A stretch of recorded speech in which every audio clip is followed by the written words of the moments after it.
I'm here with Abe Dinkus right now, the one and only Abe Dinkus, you know.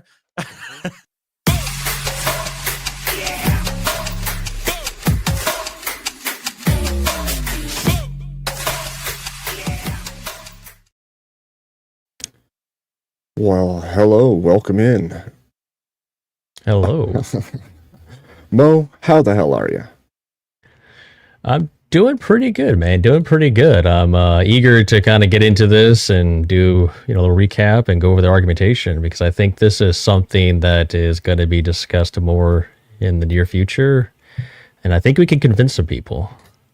I agree with you. I think this topic is, I think it's kind of prescient. I think as we move out of the feels leftist type world that we were living in for a while, and towards a more conservative value-based society, I think things like empathy or the way that empathy is used is going to fall away.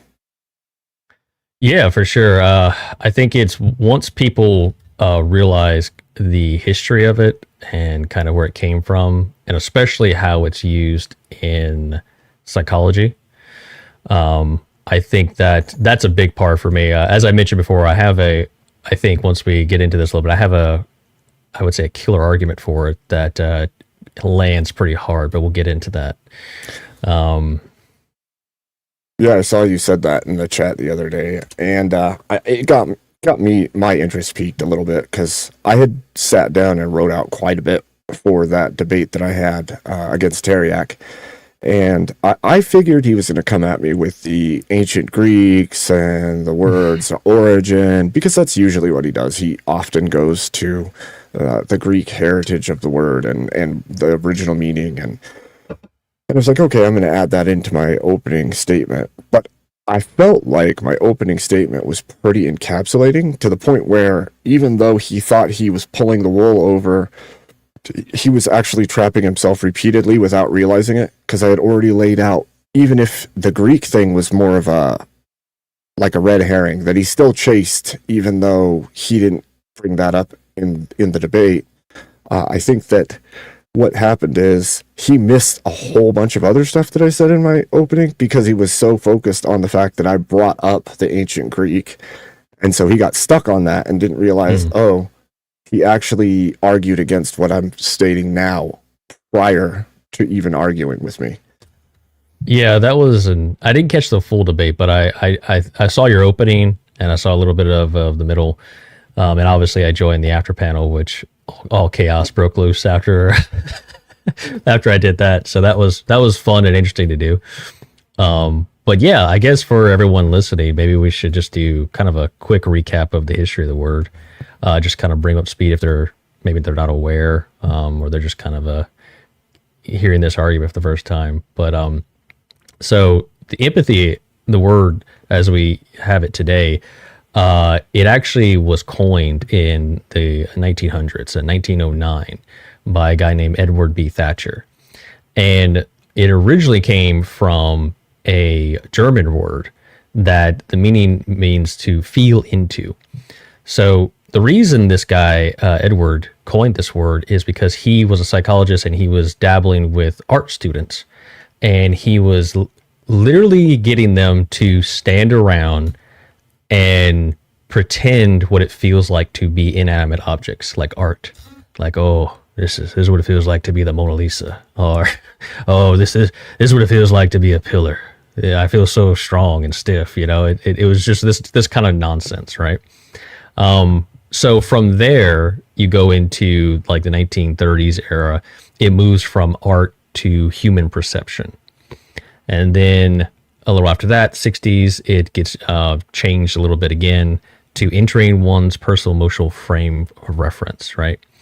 And even to this day, if you go, there are quite a few definitions for it that are worded slightly different. But I'll just bring up, let me see, I'm going to bring up the Webster dictionary, because if you look it up in Webster, it gives you a description, but if you scroll down, it says sympathy is a feeling of sincere concern. Oh wait, no, sorry, that's wrong. Sympathy and empathy are both refer to a caring response to emotional state of another person, but distinction between them is typically made while sympathy is feeling of sincere concern for someone who is experiencing something difficult or painful. Empathy involves actively sharing in the emotional experience of another person. So that's actually a much more, I would say, grounded than what it started out from. But even the act of sharing, like how do you share in someone else's emotional state? That's really where the problem is, because we don't have access to each other's emotional states or what we're thinking. So we can't share in something we don't have access to. And I've heard different arguments that even came up in the panel where it was, well, they were trying to make a correlation between sharing like a salad or something. It's like, okay, but I have access to that food. I can walk up to it and I can pick it up, right? So that's not the same thing as sharing someone else's emotional state. A less charitable description is if you just type it into Google, it comes up with the ability to understand and share the feelings of others. Oh no, sorry, that's what I just read. So that's the same thing.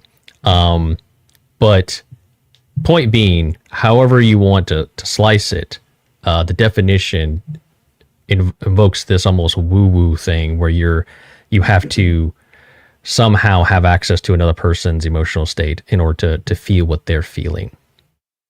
Right.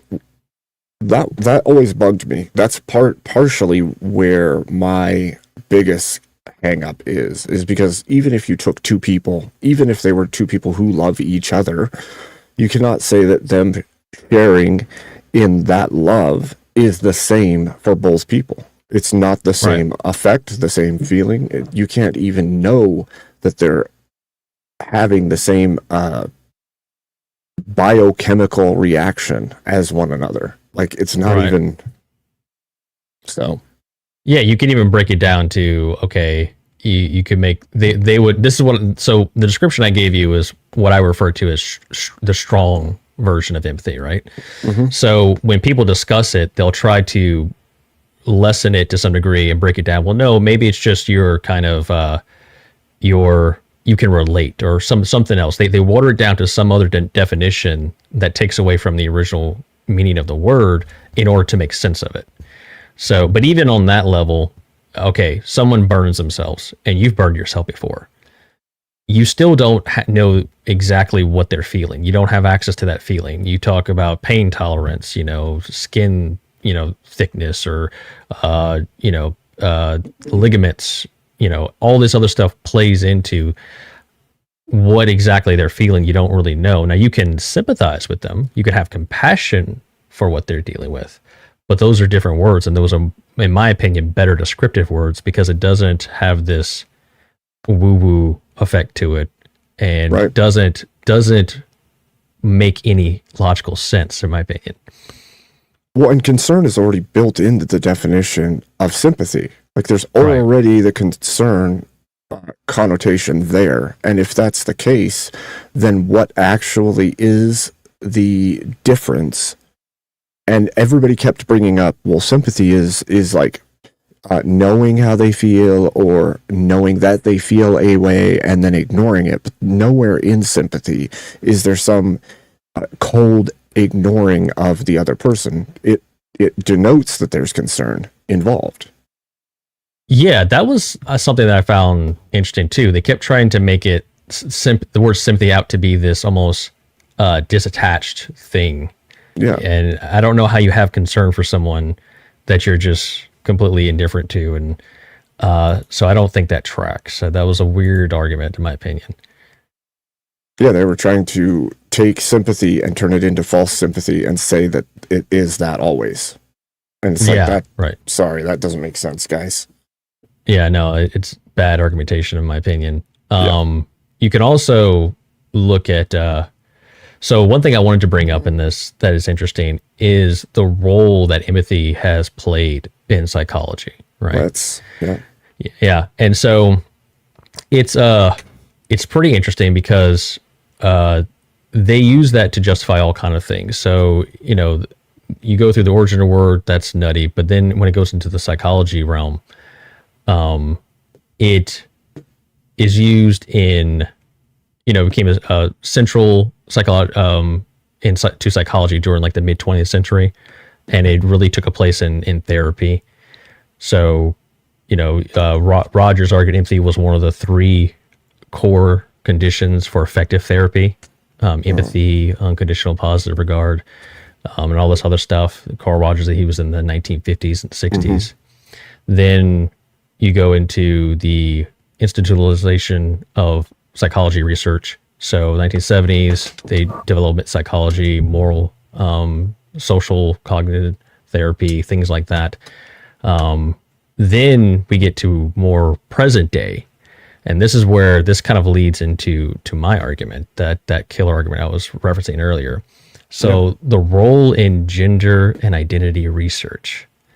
So empathy is used to justify affirming a patient's reported internal identity and emotional state.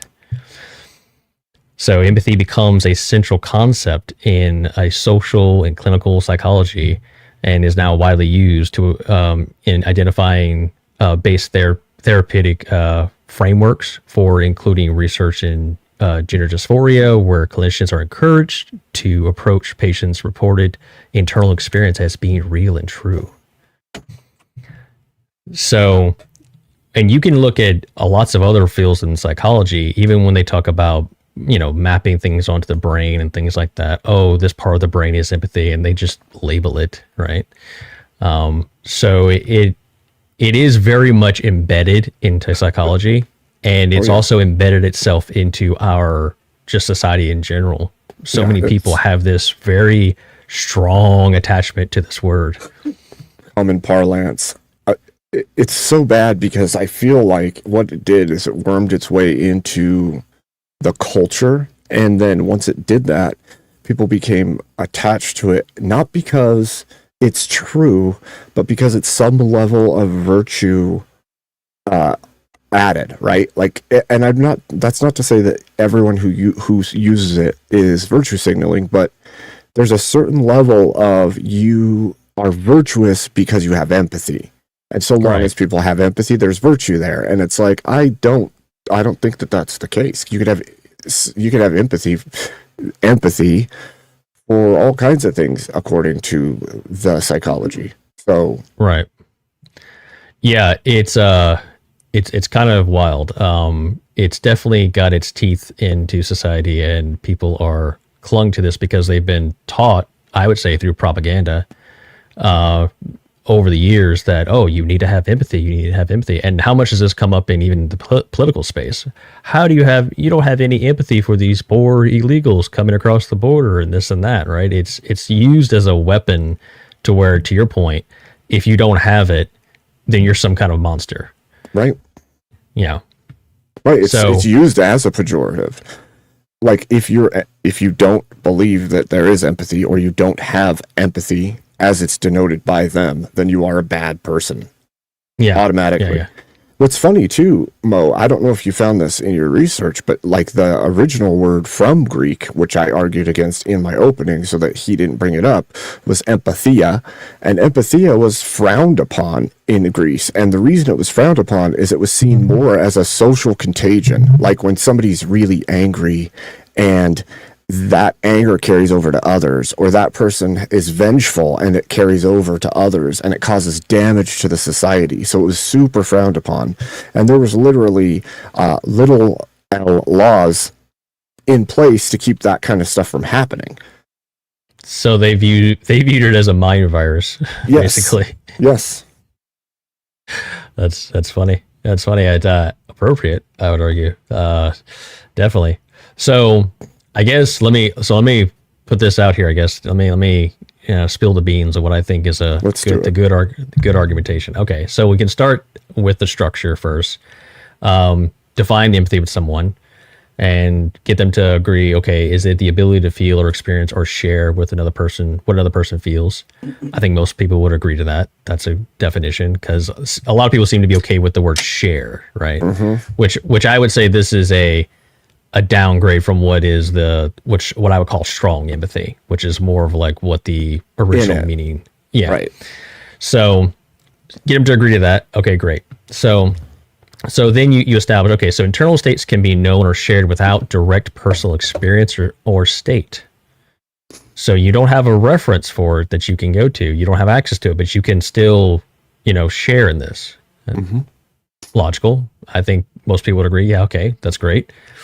So now, okay, we have to apply this to gender dysphoria. Okay?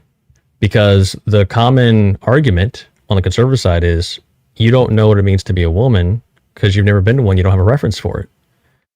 So if that's true, if that's the argument you're going to hold, then you're in a P and not P contradiction. So P1 would be, if empathy is real, then a person can know or share another person's internal experience without having that experience themselves. P2, critics of transgender identity claims a person cannot know what it feels like to be a woman without being a woman. So, okay, so anytime a conservative, if they are dead set on using empathy, even in what I would say a lesser version of empathy, definitionally, you cannot really argue against transgenders anymore because they can just know what it feels like to be a woman. They don't have a reference, but they can empathize with it, so they know. It's imagination land. Yeah. It's literally the acceptance that P can be P and not P at the same time, and that's okay. It's a P not P contradiction. So it's not a consistent worldview, and I think if we bring this up and argue this way, we can kind of convince others to really examine this, because I feel like that's a very strong argument to this made up word of empathy. Definitely. Yeah. Definitely. So that's what I came up with. I don't know. What are your thoughts on that? Do you see any holes? I mean, I think people could try to argue out of it and try to create a solution where it's not equivalent to P and not P. But I don't know how you could do that if it's possible for it to be P and not P, right? So long as it can fall into that boat, then it's completely falsifiable. And it's at that point it's worthless because you don't actually know if it's happening. Right. Yeah, the only thing I could really think of is they would have to basically approach it in a way where they water down empathy even further. Mm-hmm. But the problem with that is if they do that, then they're getting into territories where another word like compassion or sympathy is a far better descriptor. Well, and that's always been my issue, right? It's sympathy, and sympathy already has concern in it. So understanding and care are just existing things. You don't have to create a new thing. You have sympathy and understanding, so you help. You don't need this empathy thing where you're in it with them. Right. Like, you don't have to be in it to care. Yeah. You don't have to. You have an exact understanding or knowledge of or referent to what they're going through to sympathize or have concern for them or love or any of this. Right. Yeah. This. Like I said, I don't know of any other way around it other than just watering down the original word of empathy to use some sort of mental gymnastics. Yeah. Which I think the word is in its very origin already mental gymnastics or linguistic gymnastics. Yeah. I don't know, man. You don't want to sit around and pretend what it feels like to be a pillar. It's casting yourself into the art. It actually falls like into Ash. This. It falls into this realm of inspired, which inspiration is in spirit, and it has all of these connotations to the witchy world, right? Like, I'm going to project my spirit into this thing, and it's like that is gross. Yeah, that's an interesting way to put it. Yeah, it does have vibes of astral projection in it, doesn't it? Yes. Yeah. Absolutely. Thank you, Gorilla Biscuits, for the big 2. And thank you also, Kyler Ann a meal for the two. Oh, Gorilla did 5, I think, actually. Yes, thank you. And thank you for the membership. Okay. So, yeah, I think that's why I've always viewed it as like a more woo-woo thing, because there's this level of not the same and claiming the same. It is that P not P issue in my head. You can't be having the same emotions because you don't have the exact referential, and you don't have the same brain, and you don't all these things that fit together to create the experience that person is having. That right. You would be required to also exhibit all of those exact same things in order for that to happen. Yeah, it's for me, it did come to like a philosophy problem where it's like looking at the way it's being used and understanding the history of the word and trying to make it work logically just didn't make a whole lot of sense for me. And I've had this conversation with others too in the past briefly, and it was on a completely different panel a while back, and it wasn't received with the same I don't know what you want to call it, aggression as it was this last time. But just discussing it then, I was like, there's something here. Like a lot of people, they use this. It's embedded so much in psychology. They use it to justify all kind of nonsense. I don't think they're really aware of the effect in psychology it has, and also just in society in general. And to your point, where people, you either have empathy or you don't, and it's used all the time to beat you over the head with it.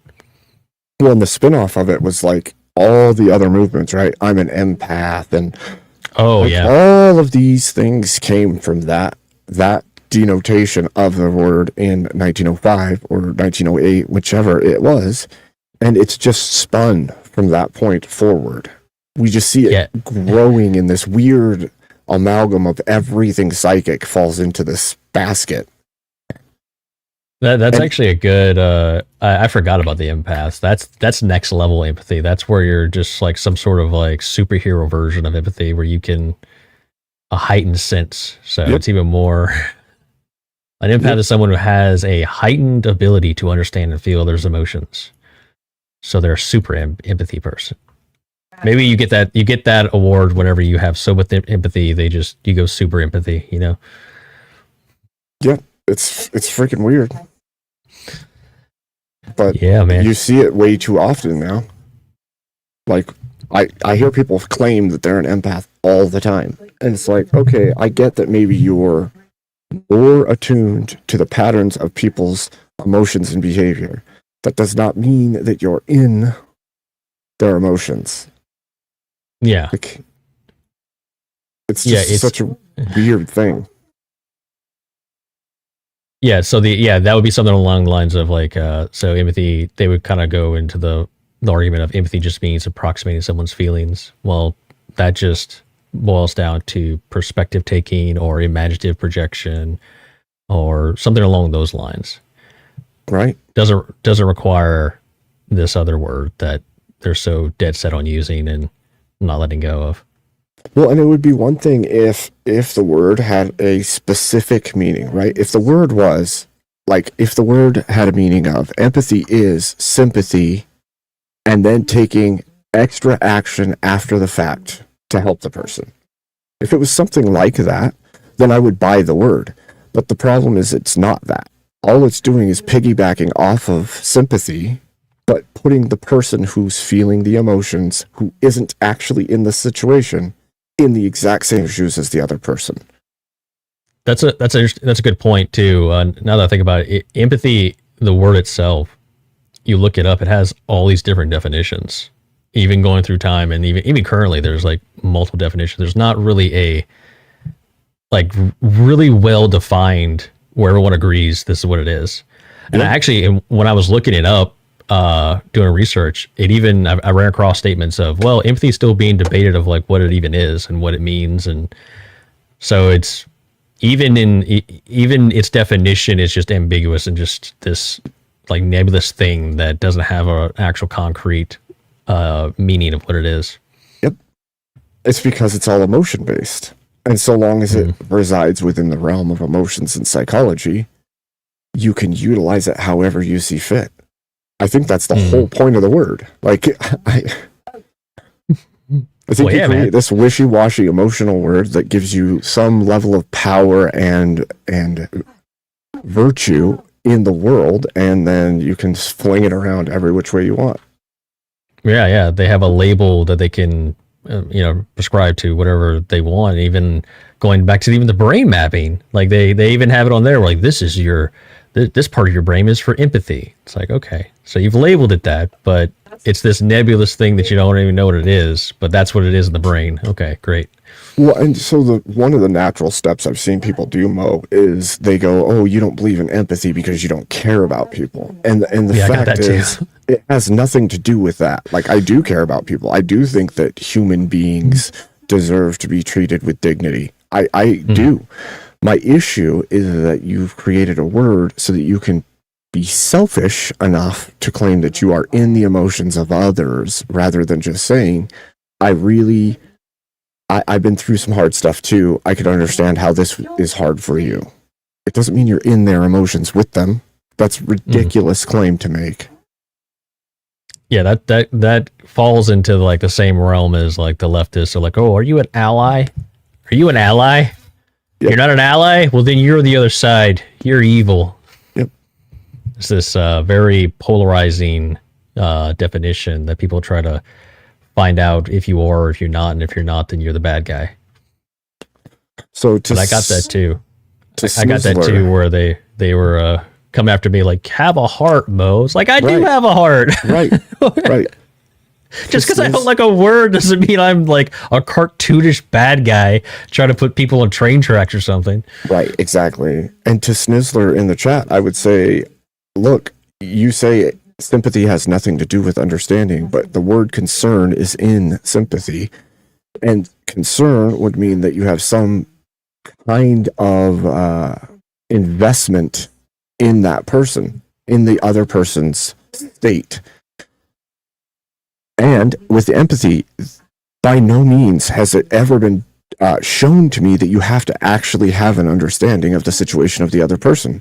The claim that you're empathetic to others, even if you've never been through and have no claim to have understanding, you still have empathy somehow, even if you don't understand any of it. And that's one of the arguments that kept getting brought up is, well, they took the time to understand. They took the time to research. It's like, no, if empathy is an initial response, then why is that response there absent the understanding? It doesn't fit. Yeah, and that's also, I find interesting. People have this really hard pushback on the word sympathy. Like it's like not valid, or they try to make it something that's not. I think even in the chat, he said sympathy is about pity. I don't think pity is in the definition of sympathy. I think that's two different words, but it is weird when you have actually better descriptive words that don't have any origins of being woo-woo attached to it that would work just as fine. But for some reason, people are dead set on not using those words in the proper context that they were intended. Yeah, I think that this is a weird degradation of the word sympathy in lieu of the power of the word of empathy. And the reason I say this is, if you look at the history of things, if you were a sympathizer to something, it meant you were all in with that thing. You were on that thing's side. If you said, I have sympathy for their position, it would mean that you actually had some kind of care for it. And now we keep seeing this from people all over the place. It's just pitying people. It's being distant and cold. Nowhere in the definition is that. And it has not been that historically throughout the history of the word sympathy.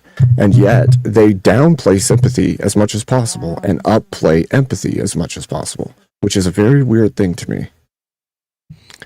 Yeah. Well, I think it's just, like I said, I think it's this, we find ourselves in this weird scenario where there's this glaring problem, and people have had it through propaganda for so many years, and it's embedded so deeply in psychology that they're not willing to consider letting it go or criticizing it.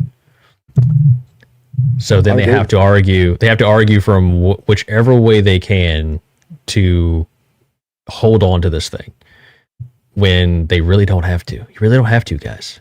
We've got other better descriptive words, and it doesn't require this nonsense of empathy. It's okay. Just consider it. And what's funny is when you look into it, you realize that it was coined in the first decade of the 1900s, and then it was only really used in colleges and in psychological exam rooms until right around World War II, and then it explodes off the chart in usage. And then you see, well, World War One, but both World Wars, you saw this explosion in the usage of it, specifically for social movements outside of psychology and art that were to push for women's suffrage and all these other things. But basically what happened is it was conscripted out of its original usage with the art, the classroom, and with psychology, and placed into the social sphere because you have to have empathy for these people. I'm gonna look. That's an interesting point. I wonder how much empathy was used as a weapon during suffrage. You need to look into that. Mm-hmm. I don't know the answer to that. I'm gonna write that down. making the case stronger. Mm-hmm. It's just funny how you see it popularize in way bigger ways after suffrage compared to prior. And even when you look at the pamphlets, you look at the talking points of early feminism, and you'll see it's littered through it. Yeah. You have to feel for them. You have to be in the fight with them. You have to empathize with them. Yep. Very strange thing, man. And yeah. I've said this probably a million times at this point, but words are your greatest tools and weapons as a human being. Some of the greatest tools you have. Because they can wage war, they can fix things, they can build you up or tear you down. So when people start manipulating language in a way that it shapes society around what they want it to be, I start to take extreme notice. Hold on. Yeah, that's actually, and other than it being logically inconsistent, that is another reason why I feel like this needs to be attacked so much, because I want to strip everything I can away from the left. I don't want them to have anything. Yep. So if this is another attack vector that I can go after to make people realize, hey guys, stop indulging in this. Stop even granting this nonsense. That's one more thing we can just beat them over the head with and make them look silly. But it requires us to actually consider the argument, realize it's nonsense, in order to attack it and take that power away from them. Mm-hmm. I agree with that. I agree with that 100%. It's just like the whole, I've stood against multiple things, but the whole my truth, your truth, bullcrap. Constantly I have to shut that down because you're only saying my opinion when you say that. Right. Yeah. So they can be. But you just have to keep twisting that language little by little. Until truth means nothing. Real, true emotions mean nothing. Individual experience means nothing. Merit means nothing. All of these things are just eroded by casual usage of language or changing of language. Yeah, it's funny how that whole my truth thing even creeps in with people who you would say are more conservative, or it just creeps in different ways where it's like they're adopting this language. Mm-hmm. And giving in to this idea. But yeah, it's just it's a perspective. It's okay. So you mean your perspective or your preference or whatever. Yeah. It's this subjective thing. It's not the, cause when you say my truth, it's almost like you're putting obviously the goal out there is they can't justify it objectively in any way. So they have to put this truth statement on it in order to make it valid. Power. And power, right. Mm-hmm. They have to give it some sort of power that seems to be outside themselves, but it really isn't. Right. And it's like generating an arbitration for yourself in the position of judge, right? So you're like, because I say this thing and it's my truth, it makes it true objectively. And so now you're just the judge of the universe, because if you can say my truth and it makes it true, then anything you say that's my truth is true. Well, you're God at that point. You're just taking that position for yourself, right? Yeah, a lot of arguments put the person in what you're saying, basically their God. Like it's the goal of like, I'm judge, jury, and executioner, and this is valid without me having to argue the point. And a lot of arguments fall into that.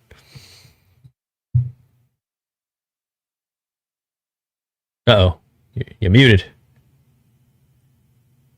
Yeah, especially if you're coming at it, from a really leftist position. Oftentimes, what I find is like you can watch an argument, not from a full blown debater, because oftentimes they understand better. They get what that language means and they're careful about it. But if you're just in a verbal argument with somebody who has very left leaning views, you'll hear them using it as if it's like it just sinks right into their conversational language usage, like it's true. Like, if they say this thing, it makes it true. If they say, the same is true for a bunch of things, right? For instance, if we use the word empathy, you're supposed to, as the observer, as the outside person, objectively believe that person is actually experiencing the same emotions and understands it that other person is. And it's like that. It's the same begging the question of the gender question, of the my truth question. It's all of it is, you have to believe this thing I'm telling you, even though you can't know it, prove it. I can't prove it. I can't show it. None of it. And you're just all supposed to agree. Yeah. It's this crazy like axiom that they think they have, or they don't even really consider it, and they throw it out there, and you're in their world, and you're in their they've drugging you down, and now you have to fight from whatever this word is, this empathy means to them. And if you're not up to par, well, then you're a bad guy. You're just a bad guy. You're a bad meanie man. Well, and I don't even so much have an issue with the word. Like Trench is saying in chat, well, it already hit the zeitgeist before the culture war, so it's already a cemented thing in our language usage. And I don't disagree with that statement. However, if the word is going to be used, it needs to be used in an accurate fashion that is not so wishy-washy. It can mean almost anything in an emotional manner, and nobody can know what it actually means. You say understanding. Okay, this is one of the things I brought up in that debate. I said, when somebody tells you that person's very understanding, what are they saying to you? They're not saying that person did a bunch of research. They're not saying they looked into everything. They're saying that person's kind. They're saying that person's a good person. And so when you look at things like empathy, it starts to change that meaning a bit, doesn't it?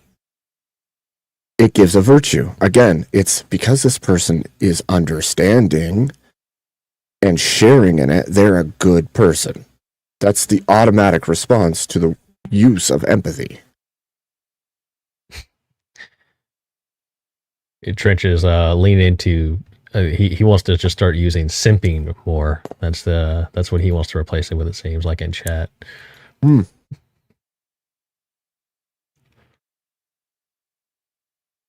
Well, if you could tell me how that's different,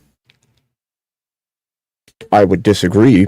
But if we're going to say that empathy is sharing in the emotions of the other person, doesn't that fall under unrequited emotional connection? Because that person doesn't have to give anything back. Right. How do you share in something like emotion and that you don't have access to in someone else's head? How does that? How do you make that logical leap? The problem is I can say that I understand what my anger, my rage, my sadness, my love, I understand what mine feel like. And I could say that maybe there's an approximation when you feel those things to what I feel, but they can't be exactly the same. And I have to know that. The moment that I believe that I and you can feel the exact same emotion, the exact same way, I think that's a dangerous road to go down. Yeah. And even if you go down that, what the scripture just gave right there, that's just perspective taking or imaginative projection or something else. It's not this thing, empathy. You're not sharing in their emotions. You don't have access to their emotions. Right. It's you imagining that you are feeling the same thing as that person. And then, what's even worse, is you imagine that you're feeling the same thing as them. And now you're going to make choices, judgments, tell yourself a whole story in your head based on it without any foundational information about the situation. So now you've built a castle of falsehoods in your head about this other person's emotional state. It's a castle made of sand. It is. Built on a bed of lies. Yeah. Exactly. One could say. Trench might be one to take the argument. He might want to I think he does want to. Sounds like it. You want to tell us how wrong we are, Trench? You want to set the record straight? You want to duke it out with Trench?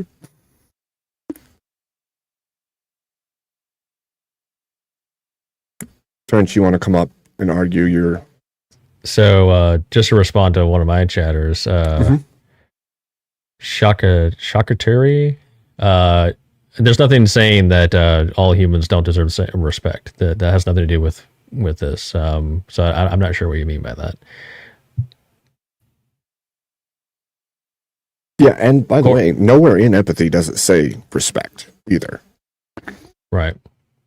Again, this is what I was saying earlier. Because it says the word understanding, it's automatically taken as kindness because we've always used understanding as a synonym to kindness when we talk about human beings. When somebody's understanding, they're kind. And if you create a scenario where this person shares in your emotion and they have understanding, now that person's immediately kind, and that's a good thing. Even if you said that guy empathizes with serial killers, for instance, I don't think that's probably a good thing to empathize with, but because you use the word empathy, it comes across as a kindness. Yeah. So, and if you're an empath, you're super kindness or something. Yep. Whatever the Super Saiyan version of empathy is, I'm not sure what you would say that. But that would I think that's what makes his hair go blue and pink and stuff. Pink, yeah, probably the pink version. Yeah, that would fit.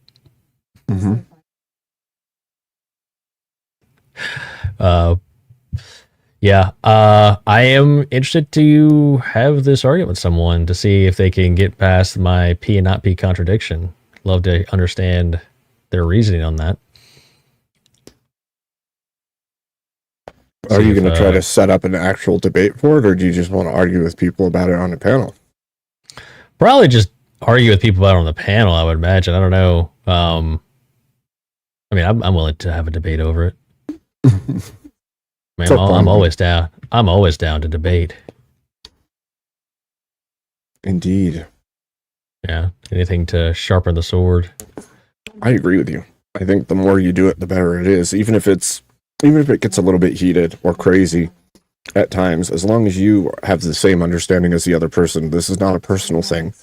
We're trying to attack ideas, break them down. Right. That's part of why I'm even okay with having the conversation about this specific topic, is I want it shredded and honed so that if it is a true, real thing, it's proven, and then it's set in a more objective manner, so that it can't be this wishy-washy thing used as a weapon or as a grandstanding tool. constantly. For sure. This would be a fun one to just post up on like something like TikTok and then just welcome people up. It would be. Might have to consider. Maybe I'll do that. Maybe I'll do something like that, or maybe a YouTube stream. I think it's a good idea. Have people come up and just argue. Prove me wrong segment. Because there seems to be a lot of people that are they get worked up over this. I don't understand that. I don't really understand why this in particular is such a button, such a hot button for a lot of people. So I kind of do, and what I'll say is, this is something that happens to people like Andrew, people like Emmett, right? There's this weird thing inside of modern day humans' brains that if you disagree with an argument, not with an actual thing, with an argument about a topic, because you don't see the logical consistency in it, then that automatically attributes something to your character as a human being.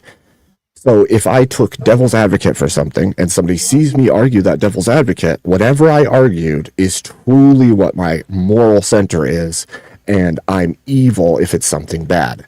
So like when Emmett argues that marriage should be enforced, and anybody who leaves a marriage unjustified leaving of a marriage should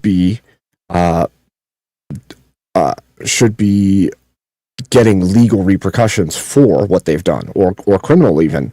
And immediately what happens is they put that into his character, and then they start calling him names rather than arguing or contending with the logical drawdown of the argument itself. And I see it all the time. So the moment that I say, I think empathy is fake and gay, it automatically means I don't care about any humans at all. I'm a terrible human being. And that's right. The modern day human brain cannot contend with an argument versus a belief. Right. Yeah. I see that a lot too, especially with Andrew. One thing that I've noticed a lot, and this is other people this happens to as well, where like you're saying, they'll take, almost like an aggressive internal critique, and they'll live inside this proposition that someone thinks is right, and they'll start arguing in that framework. And then for whatever reason, people hear that and they go, this guy believes that. He believes everything about that. This is his worldview. And then they'll reference it later on. Well, you said this without actually taking the entire context. Do you understand? He's either doing devil's advocate or internal critique or some crazy analogy. He's not actually saying, this is my worldview, this is what I believe.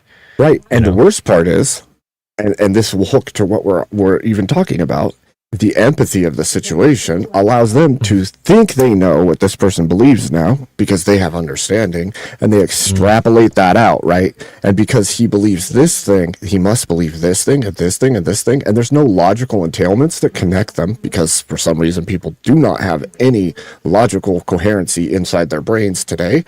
And so what happens is, because you think that leaving your marriage unjustified should have legal repercussions, it also means you probably torture dogs and all these other things. And it's like, first of all, the person who's arguing that may not actually believe what they're arguing. They're giving you a logical argument to test your logic, not their own. And how did you attach all this other bullshit to it? Yeah, that's and I see it all the time.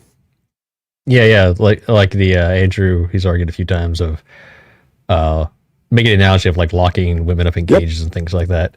And so many people are like, he wants to lock people up in cages. Like, really?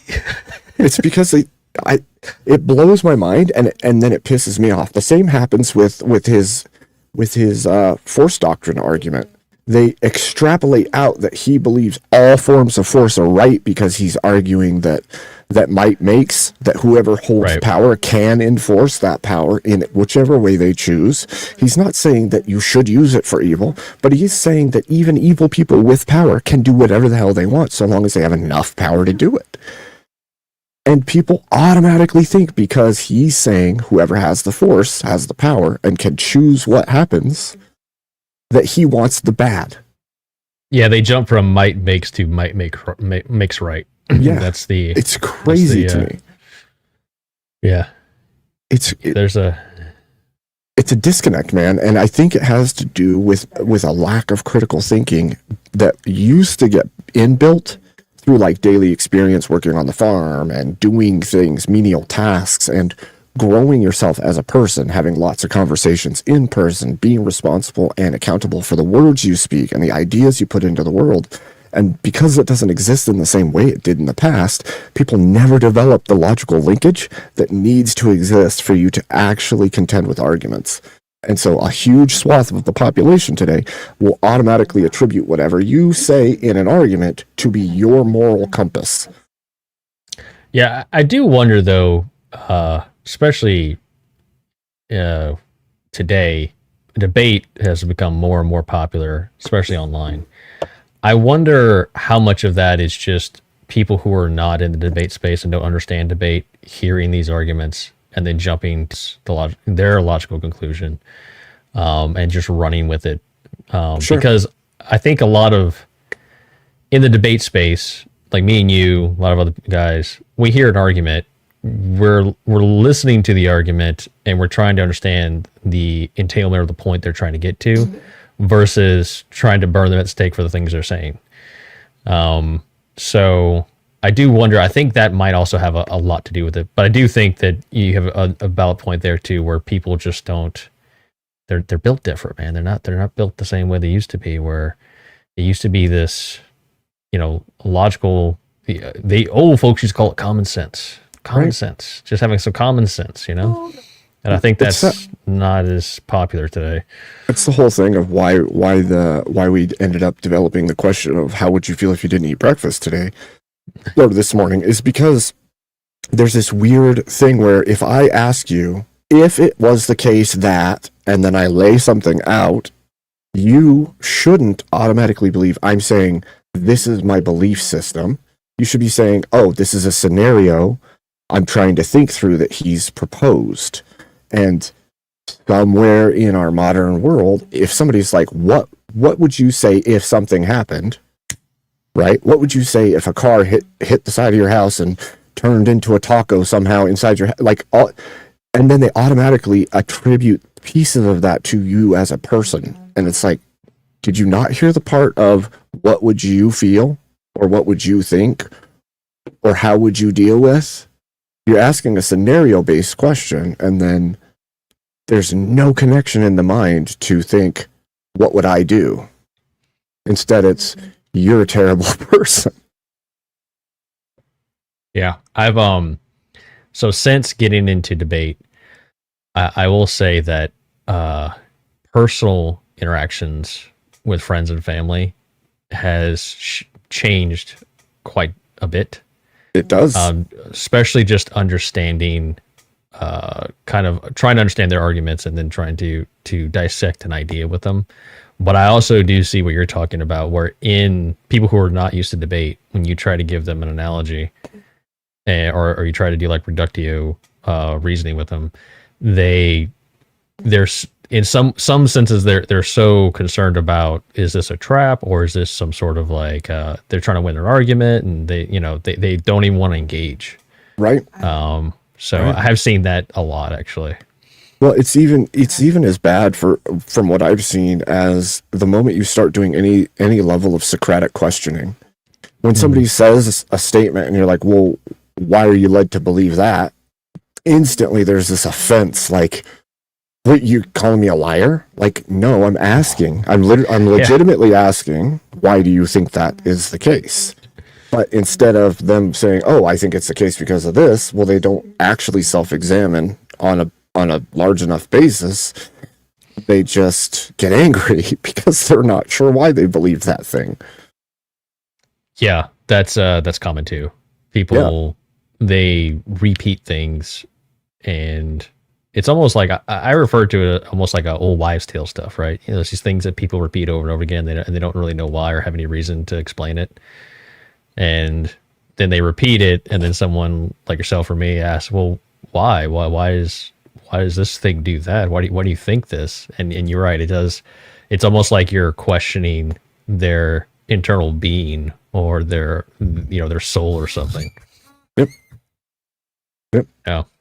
It's But I think that that plays into this exact same topic that we're talking about, because if you believe that humans can experience the inner world of another human being, why would you not attribute things to people that you're having a conversation with if you believe that you actually can feel or experience their inner experience or inner world?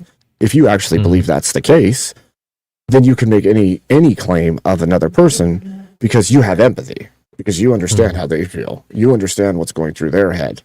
And I think that it gets used like that very often, at least as post hoc rationalization inside the minds of the person making statements about another person. Yeah.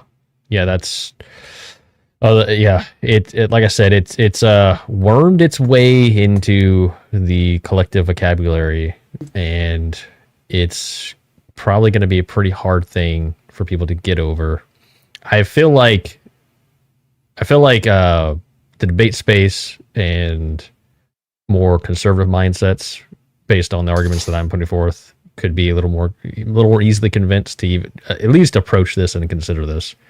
But I haven't come up with an argument for like someone, like if I'm arguing this against an atheist or a leftist, I don't know if I really have too much of an argument, because their worldview's pretty screwed to begin with. So yeah, for me, it's hard to build a logical framework on nonsense that they already, all the other nonsense they already believe.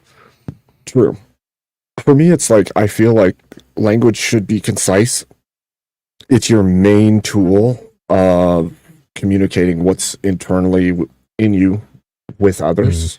And if you can't seem to use it for that, then you're dropping the ball. And that's not to say that people who legitimately can't, are at fault for not being able to. But if you have the faculties to communicate accurately, then why would you slosh the words into a mush of meaninglessness when you could actually use them in an accurate manner that would convey your ideas more clear and concisely?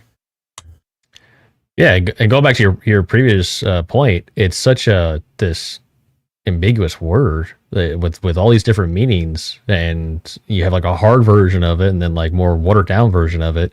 And even if you look into it, like I said in my research, that it's even debated of what it even is, and what it how it applies to psychology. And so there's even like infighting in the psychology of like what this thing properly means or how to apply it. Right. So why are we putting so much stock in this, this word that was made for it? From what I can tell, the only reason it was made is to just use it either as a weapon or use it in some weird art project. Well, and it's like, it's this part of society now. Well, what would be the issue with people just saying, I care about them? Right. I care about people. Like, you don't need to say I'm empathetic. You don't need to say I empathize with them. I have empathy for them. Why did we need to create a word that has a bunch of woo-woo linkages into it from its inception till today, rather than just saying I have sympathy for, or I care for, or I can understand? Like, why do that? Why create a word, link a whole bunch of woo-woo to it, and then let that carry into the modern day where people literally believe they're like mind-reading empaths who understand everyone's emotion in a room the moment they walk in, and possibly have the ability to control the emotions of the room because of their presence. Yeah. Probably the same reason why, gender studies, just muddying the waters between gender and sex and all this other stuff. I would say it's just another way for them to play with words in order to bend reality to what they want it to be and force it on everyone else. That's my take. Yeah. I think, well, that's why I brought up the fact that it's automatically seen as a virtue. Yeah, that is a universal. Like everyone who buys into this. Yeah. Oh, this person's. I've never heard someone say someone's empathetic in a negative connotation. It's always, if someone's empathetic, oh, they're such an empathetic person. It's always a good thing. It's always a good thing. And so if you don't have empathy, oh, Mo, you don't have empathy? You're an evil, cartoonish villain that wants to, Right. Well, and that actually is even worse, because what that does is it shuts down your critical thinking even further.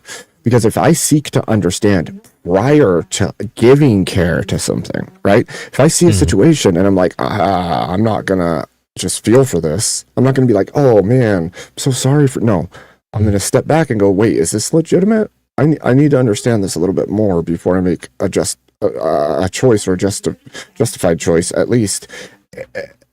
And then because you didn't automatically care, you don't have empathy, so you're the bad guy. Because you decided you needed a moment to think about it. Remember those pictures that AOC took when she was all sad next to the fence? Yep. And they put it all over the news, and people are like, "Oh my God, she's crying!" And then you zoom out, and it's like a empty parking lot. So yeah, you're right. You got to empathize with her feelings. She's feeling for all these people. Poor AOC. Don't you have any empathy in your heart? It's like, I need to know a little more. It's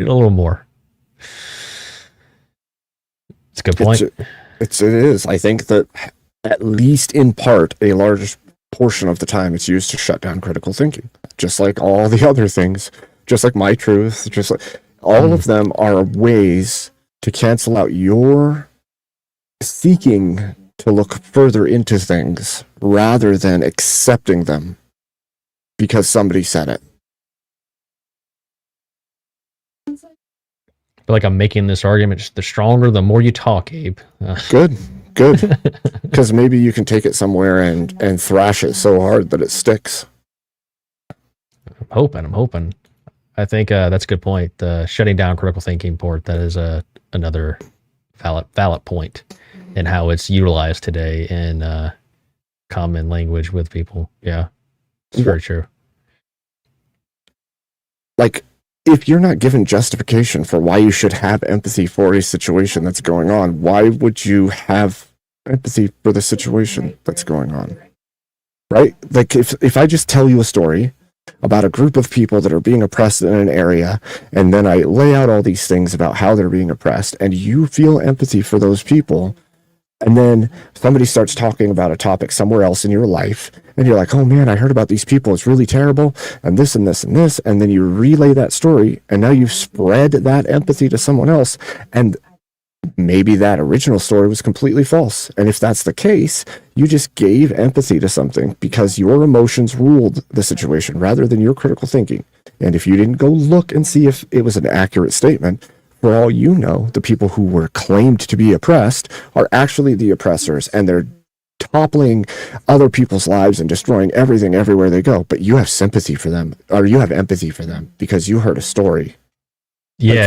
This group of people were driven out of the city and persecuted, and they wanted to lock them up. Oh, then you come to find out they were like cannibals or something, and murdering people or something crazy. Exactly. Yeah. And the worst part is, like, it's all in the eye of the person, right? It's all perspective based. So if somebody who was doing wrong and has something happen that should happen because they were doing wrong, they're going to complain. We've seen this a lot, right? You see it in relationships. So-and-so left me. They were a terrible human being. But then come to find out, the person who's saying all those things is actually the bad person. They were doing really shitty things. But if you just take the empathy right off the bat, you're going to believe the person who was the aggressor. In a lot of cases, because human nature is to defend self. And I think that empathy just amplifies that to a point of, I don't know, man. It just comes down to things like believe all women and like all of those things. Yeah, you can see it also, the story you just gave, you can see that play out in real time on the Whatever podcast. Yeah. Some chick will make a claim of something horrible, and then they start asking her, details about it. Turns out she was a horrible person. It was probably her fault. Yeah. Yep. Because we live in first person view. I don't want to make a bunch of like biblical claims, but like we look through glass darkly. And what I've always kind of taken that, at least in part, to mean is that if you look through smoky or dark glass, you see yourself. You don't see the world. You see yourself. You're seeing the reflection of self over everything. So the stories you tell, the situations you were in, all of it's based on your emotional perspective, your personal experience, not about what actually happened. You can't give an objective reenactment or telling of something, not really, because you are the person in the scenario. And because you overlay your view of things on the world all the time, it's nearly impossible to give objective information as an individual. Yeah, we all view reality through cognitive filters. Yes. Right. So by definition, anything that we relay is going to be subjective in nature. Which just makes empathy even less likely to be true. Right. Because not only can you not be in their head, you also have all of their cognitive filters and your cognitive filters between you and them to even get close to their emotional state. Yeah. I don't know. Do we have any chatters out there that want to come up and argue with Mo about this? Because I think Mo's right, and I'm not going to actually take a stance against people. I already just debated it, but... Yeah, come one, come all. Anyone wants to come up and have a little... We just have a discussion. We don't have to be full-on debate, bro, if you don't want, but we can go that route if you want to. I don't care. Can. Sure can. I'm going to throw the link out there. And if we have anybody interested in coming up and talking about whether or not they agree or disagree, whatever you want to give us your take on it. Is empathy real and important and the builder of all societies in the world, or is it just fake and gay? Let us know. Welcome in, Kat. And thank you all for being here. Make sure you hit the like, the subscribe, and consider donating so that I can continue to make videos for you guys. Yeah, get those likes, get those subs, and throw those donos. Show's not free. It's true. It's not free to produce, that's for sure. So yeah. So you got any debates coming up? I don't right now. I don't have anything set. Actually, this last couple weeks, I've been having a bunch of physical, like bodily pain issues and stuff. And then that leads me into worn down immune system. So then I'm sick. But I think I'm on the uptake. I'm hoping, because I need to get back into, like, I was getting into doing my weekly series of Young Men, It's Not Your Fault, But It Is Your Fight. I like that. The series on every man in history, especially young men, went to war for their countries, not because of something that they did, but because of what past generations did. And we are in a time where we don't realize all of history has been that way. And it is the duty of a man to rise to the occasion in the world he lives in and be the man that the world needs him to be. So I want to lay things out. That's a solid point. I think that is something that is missed, because I talk to a lot of guys, and it does seem like a lot of guys have this feeling of, well, I didn't cause this, and everything's just messed up, and why is it my problem? And it's like, well, you can look through history, and there were pretty much any point in history there was something that the men of that time had to deal with in some way. And it wasn't always necessarily their fault, but it might be their responsibility. Yep. Well, I mean, look, even if you, in your home right now, if out of no fault of your own, the pipes burst, do you have to deal with that? Right. Okay. Well, guess what? That's how life works. There's going to be things that are outside of your control. It's your responsibility to control your life. And if you have a family and you're a man, then it's your responsibility to care for them as well. So I think that we have gotten really far away from I want to call it like extreme accountability. Like, even though there's going to be things that happen to you that suck ass, that are really hard to deal with, you still have to deal with them. You're in it. You're in your life, and the things that come along have to be dealt with.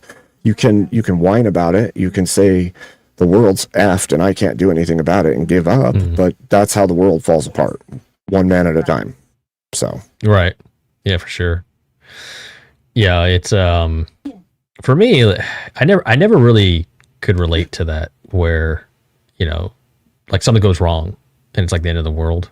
Like guys just like lose their minds and they get all emotional.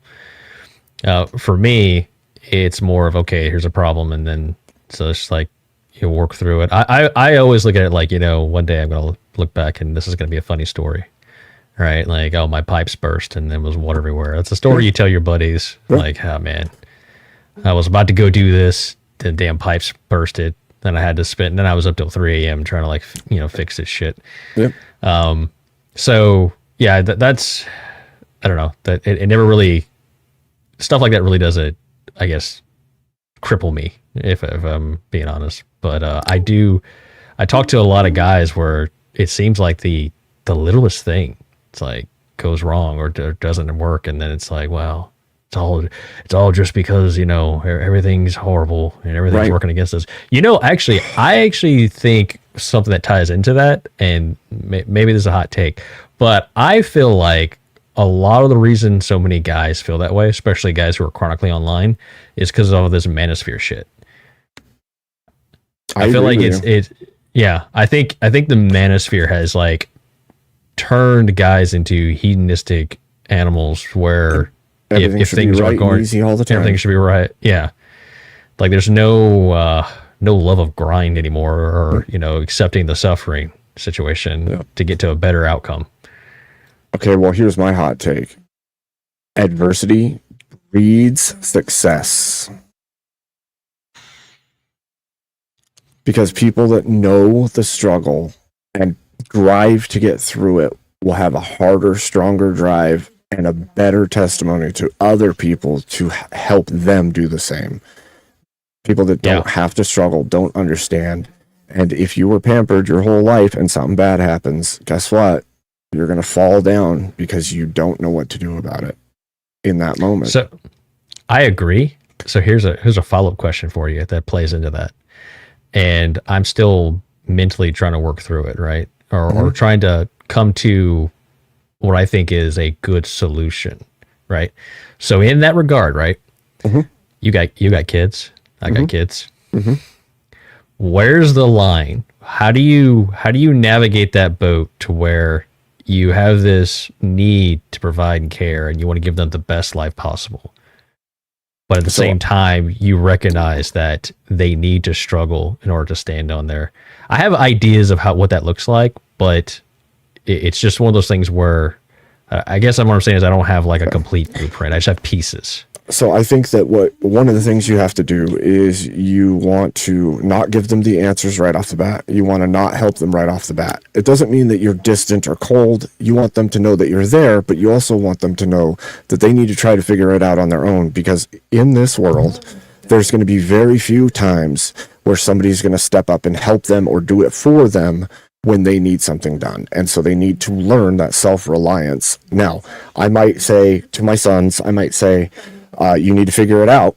And they'll probably whine about it a little bit, and I'll say, I'm sorry, I can't help you right now. You need to figure it out. And sometimes they'll figure it out. Sometimes it'll be a little bit beyond them, and I'll actually step in. I'll be like, okay, I can understand that this was hard. I'm going to show you how to do it, so next time you don't need me to do it for you. And so I think that there's a level of don't be cruel, but also don't enable them to do nothing. And so that's the line. The line is, don't be like, I don't care at all, and don't be, I'll do everything for you. It's somewhere in the middle ground. But I think for me, I always want to make them try to do it on their own first, because I think there's learning in the trying. Right. Yeah. I think that's pretty good. I like that.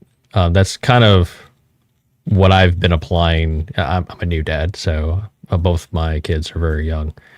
But even down to little things like what you're saying, like so the 2-year-old, she's just now like getting comfortable dressing herself, right? so she struggles with it. Like put the shirt on her. I might put her on like halfway. Okay, now you got to figure out, put your arms in, and then not help her. Like, no, you got to figure it out. Then she'll whine, and then she'll finally get it. I think that is an easier task. I feel like it, and I'm just guessing here, but I feel like it might become more muddy the older they get. Yes. Right? Yes. Yeah. Because I'm probably softer sometimes than I should be, but I also was raised with a father who did things like, your mom's vehicle has something wrong with it. You need to go figure out what it is. And it's freaking snow on the ground, and you're like, I don't know what to do. It won't start. And you just have to figure it out. And it didn't matter if you asked for help. It didn't matter what you said. You needed to have that done, and it needed to be done today.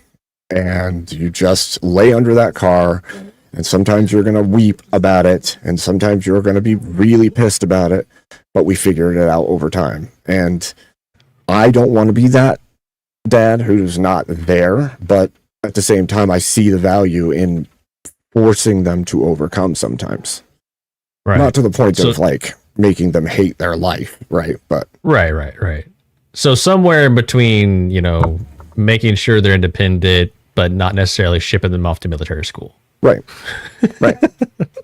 Yeah. Right. Somewhere in the middle there. Yeah. Right. Yeah. Gotcha. Yeah. That makes sense.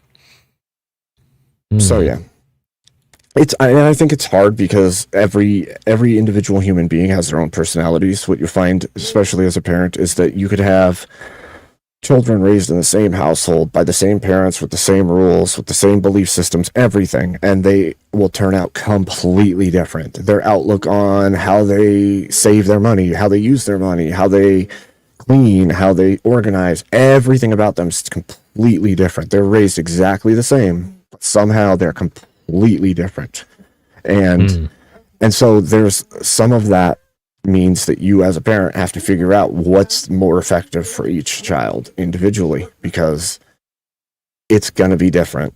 Like one child might not take to discipline at all. They might just keep doing the thing regardless of the discipline. And the other one, all they needed was a stern look, and they'll never do that thing again. And so it's really funny how different people can be. I've even noticed that with individual things with one kid, right? Like for the most part, just like you say, a stern look, but then there's this one thing, it's like a repeat thing for whatever reason. They refuse to let it go. It's like a line in the sand they've drawn. It's a battle of like wills and discipline to get over it. It's crazy. Okay, I gotta read this one. Sorry. I'm paying attention, but I'm kind of like in the conversation too. So Red Door Woman says, in reality, empathy is actually projective self-involvement. This is ultimately a form of narcissism that passes as caring. I mean, that's basically what I've said. Yeah, someone, who was it? It was a brief discussion I had. Empathy came up, and someone was making the connection between basically psychopathy and empathy, to where they're the ones that are like truly, in a way to even approach like doing it, because they're just psycho, and that's how they're narcissistic and that sort of thing. Yep. Interesting. Well, if you were a sociopath or a psychopath and you wanted to exhibit normalcy, all you would have to do is pretend to be empathetic about things. Act like you feel, I'm sorry, that must be really hard for you. I can totally understand what you're going through, and you just seem earnest, and you seem like a completely normal person.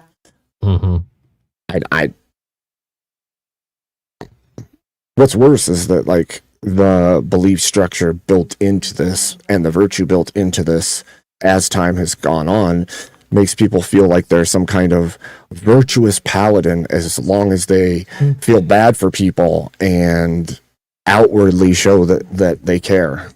Like, yeah, they're paladin of the group, man. They're the moral compass that everyone should follow.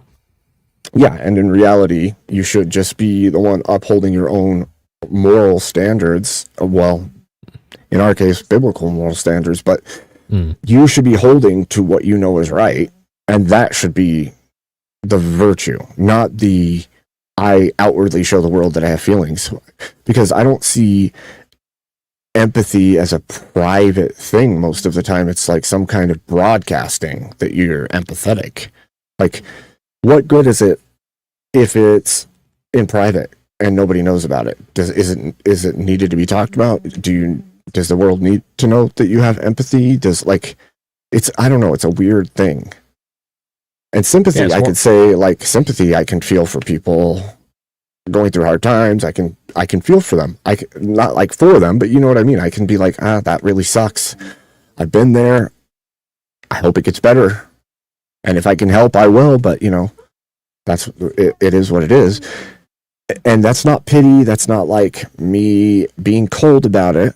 That's me understanding, man, that sucks. But that doesn't entail me being in that same feeling. Like, I don't know what's going on in that household. I don't know why they're going through that thing. None of that needs to be known. But if I was saying that I'm empathetic to that situation, well, now it's a whole new thing. I'm sharing in it, which is a public display, right? Because to share is beyond self. Now I'm sharing with you, not just feeling it myself. Yeah. Yeah. So I don't know. So Abe, I'm sympathetic. I'm sympathetic to you being sick because I was recently sick from, and it sucks. Hope you get better, man. Hey, thanks. Hope you get better. Yeah. Hey, thanks. I don't know what you're feeling though. Sometimes being sick sucks. Yeah, we had a round of it over here not too long ago. It sucked. Yeah. Yeah, I swear it just goes round and around inside of a household, and it's like, oh yeah, just disinfect everything. Well, it's just crazy. It felt like, where we were at, I felt like it was like 2-3 weeks in a row of just 7-degree temperature. Remember that? I don't know if you were in that Arctic, whatever the hell it was that like came through, and it was like this hard cold for multiple states. That sucked. Yep. So usually we get it before anybody, and then we get it at the tail end again, but like this time it's been really weird. Like, we've had below zeros off and on, but it's been the weirdest freaking weather this year. Like, sometimes it's 30 below. We've had some that are 50 below, but like this year we'll dip down into like -5, -10, and then it'll come back up to 20s, and then it's in the 40s for a week, and then boom, it's back down near zero. And I'm like, what is even happening this winter? I don't even understand what's going on. And you guys got frozen across the South and the Midwest. And I'm like, okay, you're sure. I don't know where you're at, man, but that's crazy weather. You're a braver man than me. Going down into the teens is enough for me. I'm good. I don't need to go in the negatives. Yeah, sucks when it gets that bad. Actually, it's pretty hard. Yeah, it's pretty hard on things. I thought Trench would definitely come up here, and I think he said he was at the shop or something. Oh, okay. I'm just gonna say he ran away. That's what I'm gonna tell him. At least he ran. Yep, he ran. That's what I'm gonna say. That's sad. The narrative I'm gonna go with, and he'll have to empathize with my feeling on the matter. Yeah, because he believes in it. Yeah. Yeah. Exactly. But see, even when we were having this conversation this evening, people are bringing up the not caring about people. People brought up in my chat, how conservative right-wing Christians are screwing up everything because they don't allow people to think correctly. And I'm like, what are you even talking about? We're literally discussing the meaning of a word. We haven't brought up Christian principles. We haven't brought up scripture. We haven't even brought up straight conservatism. All we've brought up is that we think this word is inaccurate to reality. And you're in my chat saying that we screwed up all of society and we're the worst thing that's ever happened to anything because we're trying to understand a word. Yeah, the only comment I got on my stream is some guy saying that somehow we're saying humans don't deserve respect or something to that nature. So it's like, okay. It's so weird to me. Never came up in the conversation. Don't know how you're making the leap. It's this need to defend this thing, man. People, once again, it just is surprising to me, like how much of a like visceral reaction people have to this. Yep. Doesn't make sense. So, Are you defending the word? Or are you defending your virtuousness because you think you exhibit it? Yeah. Maybe it's a scenario of like they've been told like they're a very empathetic person, and now it's part of their identity. Yep. Yeah. So other than, I guess maybe like a handful of people in your chat, you and me, the only other people I've talked to that agree with me is like one other guy, and then Emmett apparently agrees because Emmett's very analytical, and I think he thought this even before I brought it up because he was on another panel. He said it was fake and gay, and I was like, yes, exactly. Yep. Yeah. So. Yep. But it's okay. We're gonna convince him. It's gonna take a while. Just got to give the arguments out there. Gotta go back. Gotta wrestle with this. We're gonna get more and more on our side. Loving your fellow man and caring about their well-being is not the same as empathy, people. And it's okay to have one and not the other. Mm-hmm. It's okay to attack this crazy psychology nonsense that justifies all kind of horrible things like the gender dysphoria. People are really a woman because they can feel what it feels like to be a woman without ever being a woman. It's okay. We're attacking the whole structure. We're going to knock the legs out from under it. You just got to come along with the ride. Yeah. And it's actually really crazy, too, because when we look at, you talked about the inception of the word into popular culture and the recoining of it from the original Greek and Latin roots, right? And sympathia and empathia both come from the same roots of language. And it's funny that one has basically held its meaning the entirety of the time, which would be the sympathy or sympathia. But the empathy one is not so much the case. It's got this weird, windy history of selling more than is possible within the word, I think. And that's the one that they consider to be a mind virus. So that's also fascinating. Yep. Frowned upon, looked down upon, not liked, thought to be it's exactly that, because when people get the mental belief that they can feel what's inside of other people or completely get what's going on with them, well, then outrage becomes completely contagious. Love is contagious. Every emotion becomes completely and utterly contagious, because as long as empathy exists, you can feel what's in other people. You can feel what's in other people. It could be catching. It could catch the emotions. And then, well, what accountability do you have? You just caught that emotion from somebody else. Yeah. Shutting down critical thinking. I think that's a solid point that you made there. It's a framework and almost a tool to shut down critical thinking and make you pick a side. And if you don't pick a side, then you're not empathetic, and then you're the bad guy. Like I said, you're the cartoonish villain trying to put people on train tracks. Right. Well, isn't that the point of like all of the questions? When people are like, do you stand with this place? Do you stand with that place? Do you stand with BLM? Do you stand with? They're asking for your empathy on something you have no idea what's actually happening. But if you don't agree with the stance they have, guess what? You're the bad guy.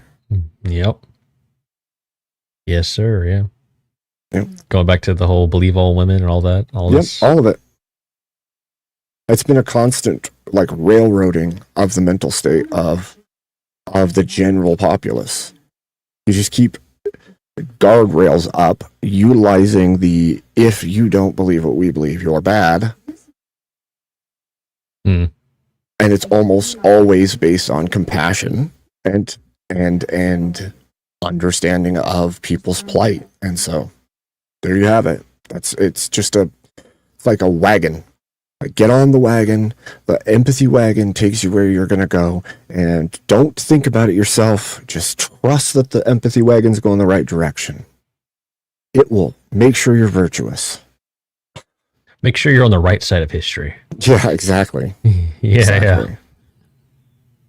Yeah. No, I think that's another angle, the strong argument of, listing the things you just listed, believe all women. These are things that are polarized pluralizing. Why can I say that word? Polarizing. Polarizing. Thank you. Polarizing. Brain's shutting down. It's late. Polarizing, and you have to pick a side. And just so, and that's the same way empathy is weaponized today, where it's, are you not empathetic? Do you not have any empathy? It's a very polarizing statement, and you have to pick a side. You're either the good guy or the bad guy. And then it does shut down the critical thinking of the situation. Yep. So that's another angle of the argument where you can paint that picture of, okay, well, even looking, once you go through all the origins and what it means, and I like the Greek, mind virus take, that's pretty funny. And then you look at how it's used in psychology, then you can tackle the angle of, okay, well, now how is it used in today's day and age? It falls in the same category as the believe all women. Don't you believe all women? Don't you want to believe the victims? Yeah, I think that modern day usage of empathy is in fact the foundation of virtue signaling. Of almost all virtue signaling is based on some empathetic claim.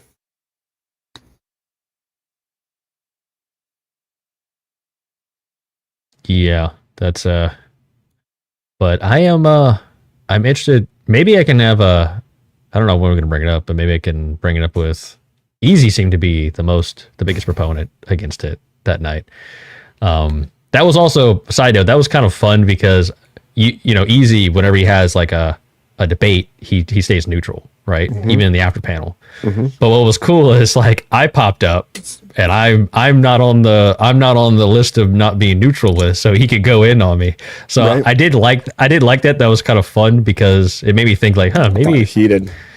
Maybe I should do that more often because it allows Easy like an outlet to like talk without like targeting the other debaters. So that was kind of fun. But I don't know like how often I'll be able to do it based on the subject. But that was pretty good. Maybe we can have another discussion and I can kind of paint this picture, especially the P and not P contradiction, and see what his take is on it.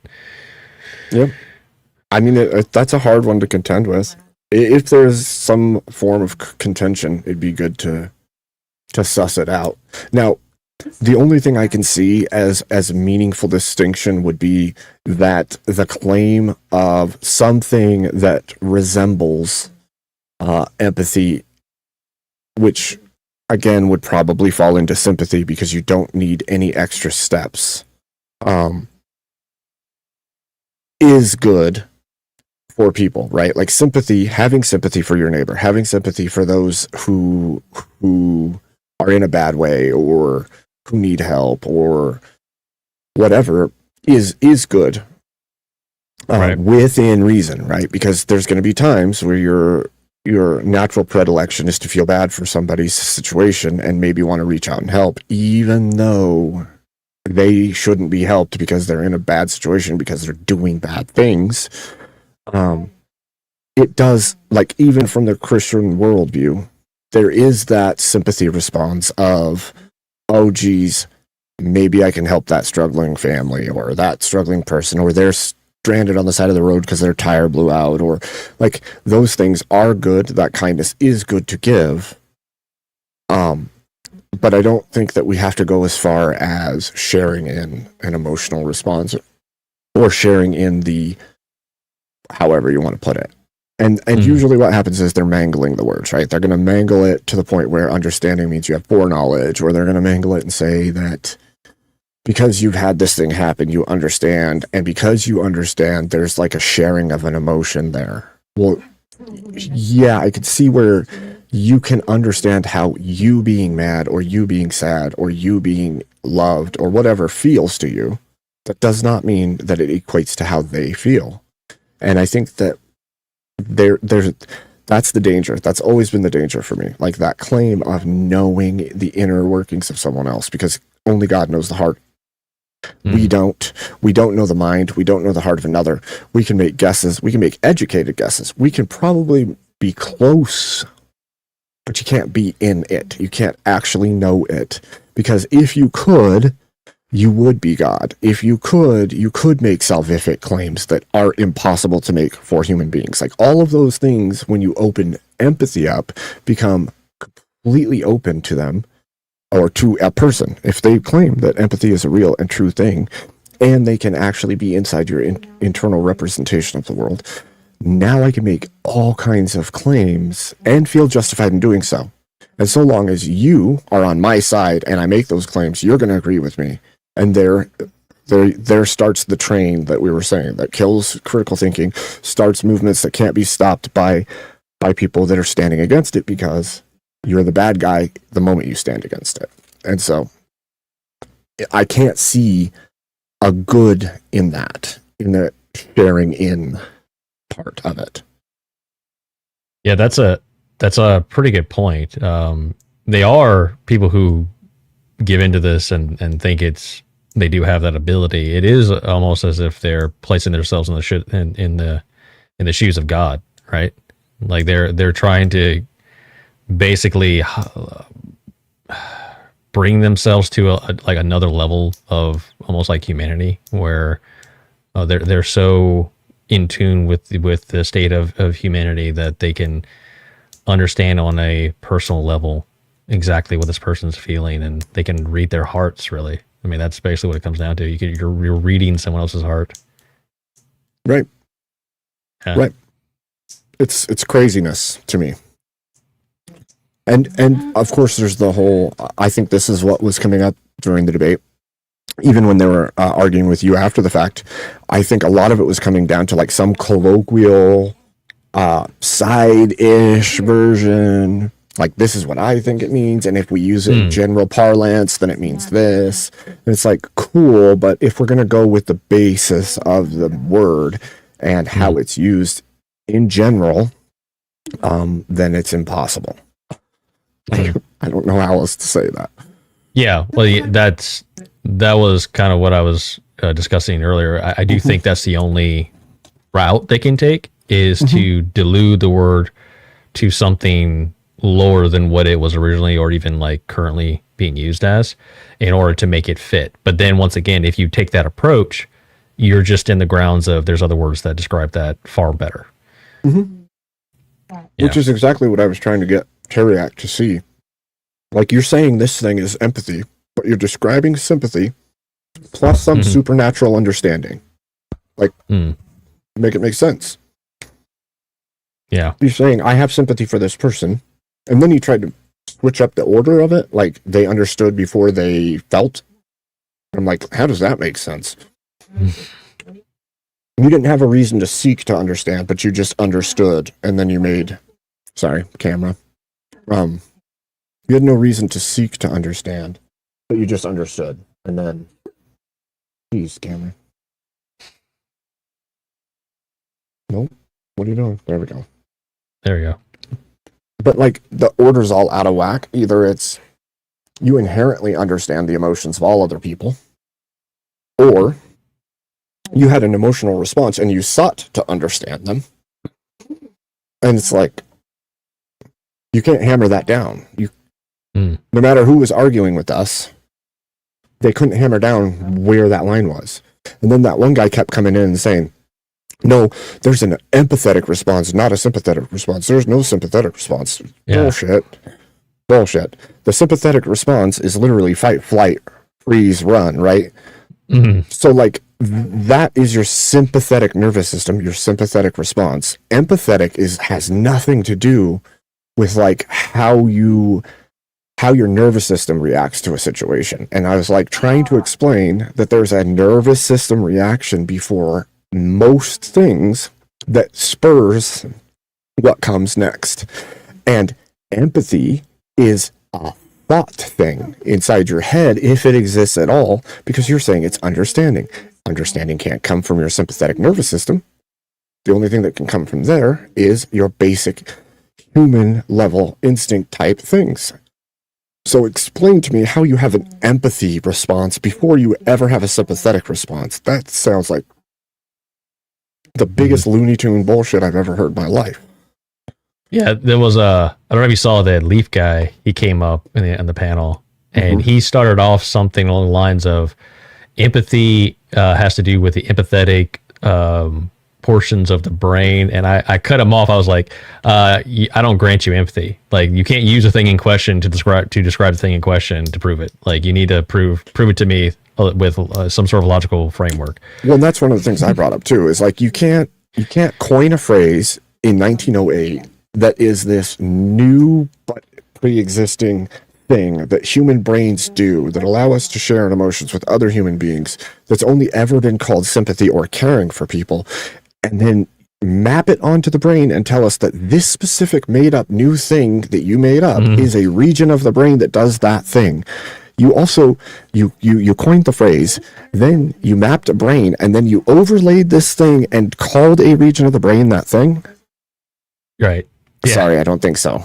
It's like, okay, well, what would have been called before the word was, coined? What for? I mean, if they mapped the brain before, what would they have called it? Like, just because you labeled this thing, I mean, okay, what are we doing here? Like, and that was one of the arguments too that I said, like, I look forward to everyone in the future who goes along with this nonsense when psychologists eventually map the furry gender version on the brain and where that's located. I look forward to everyone being on board and just like accepting it, because apparently just because they map it, that thing means it's true. Well, it has to do with all of that, right? Because psychology has pulled the wool over everyone's eyes repeatedly, right? They go, oh, there's a region of the brain for this, and there's a region of the brain for that, and they're born like this, and they're born like that, and none of that's ever been proven. There's been guesses made and then publicized as if it was true, and then never proven. And you still hear people running around saying, well, there's a region in the brain that we're pretty sure has been mapped out to show if you are attracted to the same sex as you. No, there's not. There just isn't. But they keep saying it. It's still a thing. It's been said since I was growing up, and somehow it's still a thing in the popular zeitgeist of the world, but there's no proof of that. Well, they just said it exists, man. It exists. It exists because they said it exists. That's all they need. It exists because they have empathy. Right. Yeah, it exists. Yeah. Because they're empathetic to everyone's plight, so that's why it exists. Maybe that's what it is. Maybe empathy is self-faith. I have faith in myself. Self-faith. Like, well, yeah, if you're going to put yourself in the position of God, you just believe that you are, and that's what your empathy is. You would have to have faith in yourself reading someone else's emotional state accurately. So, yeah, that tracks. Don't ask me. I'm just a weird guy on the internet.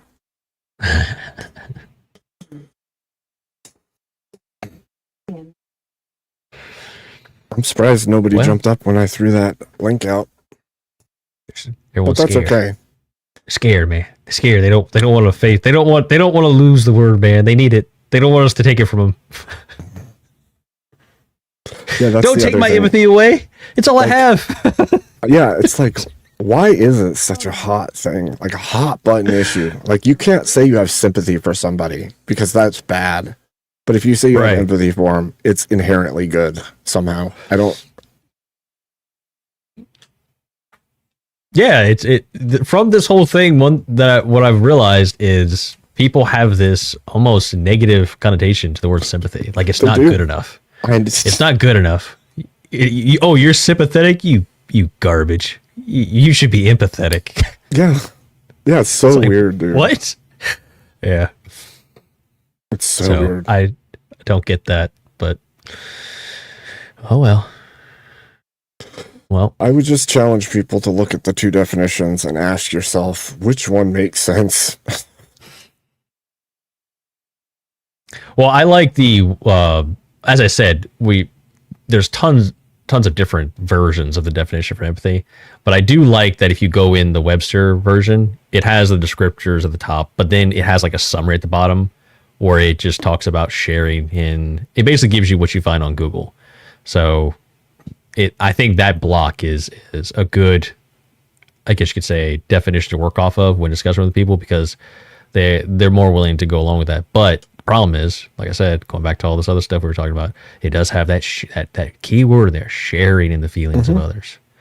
Well, How and do you you could plug share? this. You could plug this in with like a large language model. As much as I don't like them, sometimes they're good for honing certain arguments and breaking down whether or not there's consistency. If you Mhm. take it and you just ask it, what is empathy? It's going to give you what we say empathy is, right? With the Right. that there's a definition and that it's widely accepted and that psychology says it's a thing and that people generally accept that it's true. But if you continue after that and keep breaking it down to whether or not this is true or false, right? Mm. True or false, people can share in their emotional states and then keep going down from there. Is it the exact same emotion or are they feeling individual emotions and then equating them as the same emotion? Mm. You know, and when you get to the baseline of all of it, it's broken. It isn't real. It can't be a thing. And so it's just Yeah, I do. what I it actually do is. that a lot.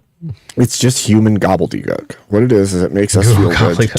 It makes us feel good to think that other people can feel emotions with us at the same time, and also at the same time, the person who claims to have the sympathy or the empathy is also virtuous because of it. So there's this self-feeding dopamine loop of because I have empathy, I'm a good person, and then the person who's receiving it feels like they have somebody on their side, and Yeah. it's just like a I don't know. I actually do that quite often. I'll set up like either Chat GPT or something, and I'll argue with it. Like I'll give it a premise. You need to defend this. It's actually pretty good practice because all those language models they do lean left, so it's even more of a challenge to like pin it down. But if you can get them past the point where they're just drawing from articles and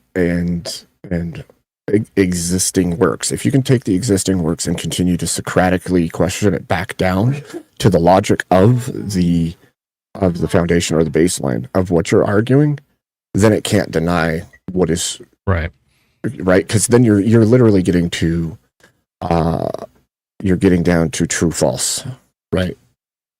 At some point it's all true false, and maybe it's not true false for the entirety of the argument. There could be like 25 true false questions at the baseline, but those are all going to continue to reduce down until you find out, is this claim overall true or overall false? And I don't know.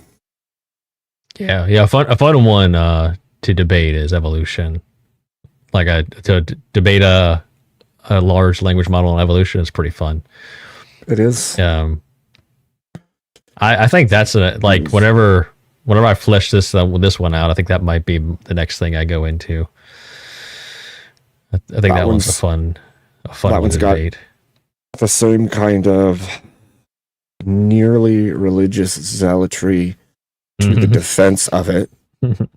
It's got more than this one does, I would say, in my estimation, and more anger and rage pinned to it as well. But it's a similar thing, isn't it? It's the same kind of feel. Yeah. You're just asking questions to justify these, frameworks and logical trains of thought. Like how do we get, what is this? Why do you think this? But the evolution, they on that one, it is a very visceral reaction. Like, cause once again, it's so embedded in so many people where they just take it as a matter of fact. They just assume it's correct because enough people have written about it in books. So I would agree with this statement, Red Door Woman. I think I've been saying it for a long time, and I've believed it for a very long time because it just doesn't actually. I didn't know he said foundation. That's really interesting. He said, "Look, man, we got Charlie Kirk on our side, man. He even believed. He even knew what was up. It's just there you go. It just, I don't know, man. It feels like, as much as it sounds really stupid, it just feels like a psyop, and not like a concerted effort by a secret group or anything. Just like it was useful to manipulate, and it just continues to propagate because it's useful. Yeah. I would call it like propaganda. I think it falls more to the propaganda than psyop. But I do get what you mean by that. It does have that vibe to it. Yeah. Yeah, definitely. Well, man, I don't know. I guess no one's gonna come up and take down my argument. So Yeah.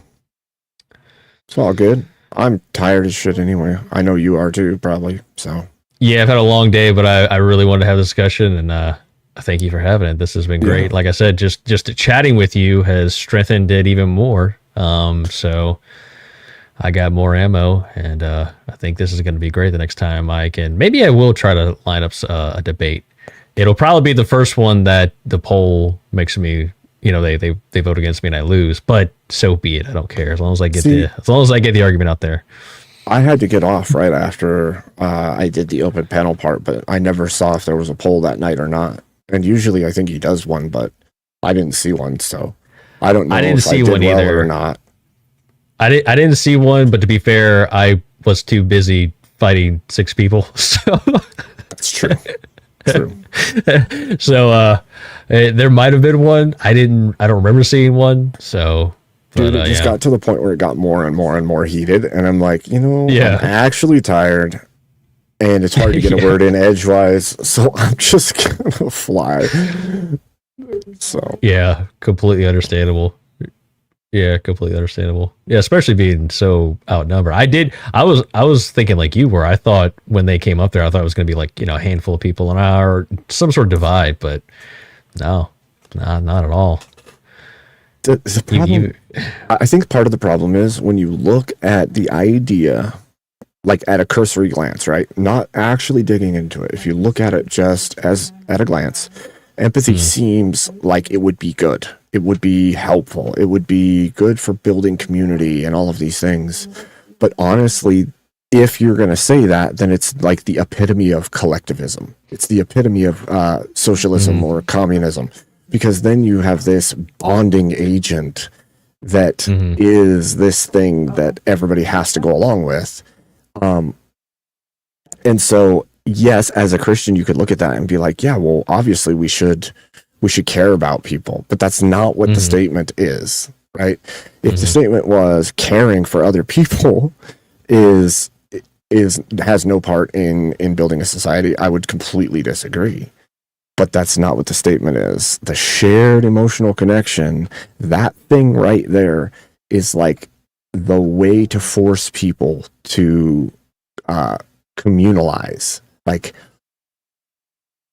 one of us, like literally, it's to me, it's like the building blocks of the conformity, fit in, be a part of the greater thing. Like, it's the Borg, man.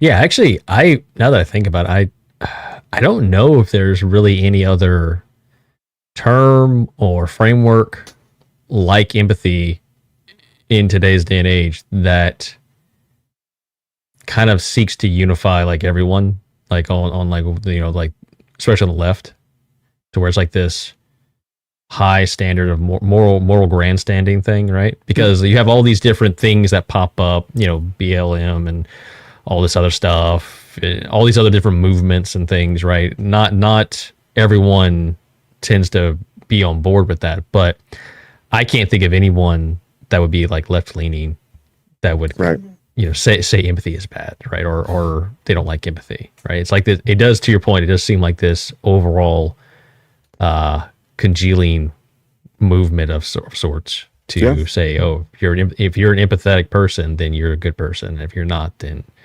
you're probably a right wing crazy person, or something like that. Right. Yeah. Right. And that's exactly what would happen.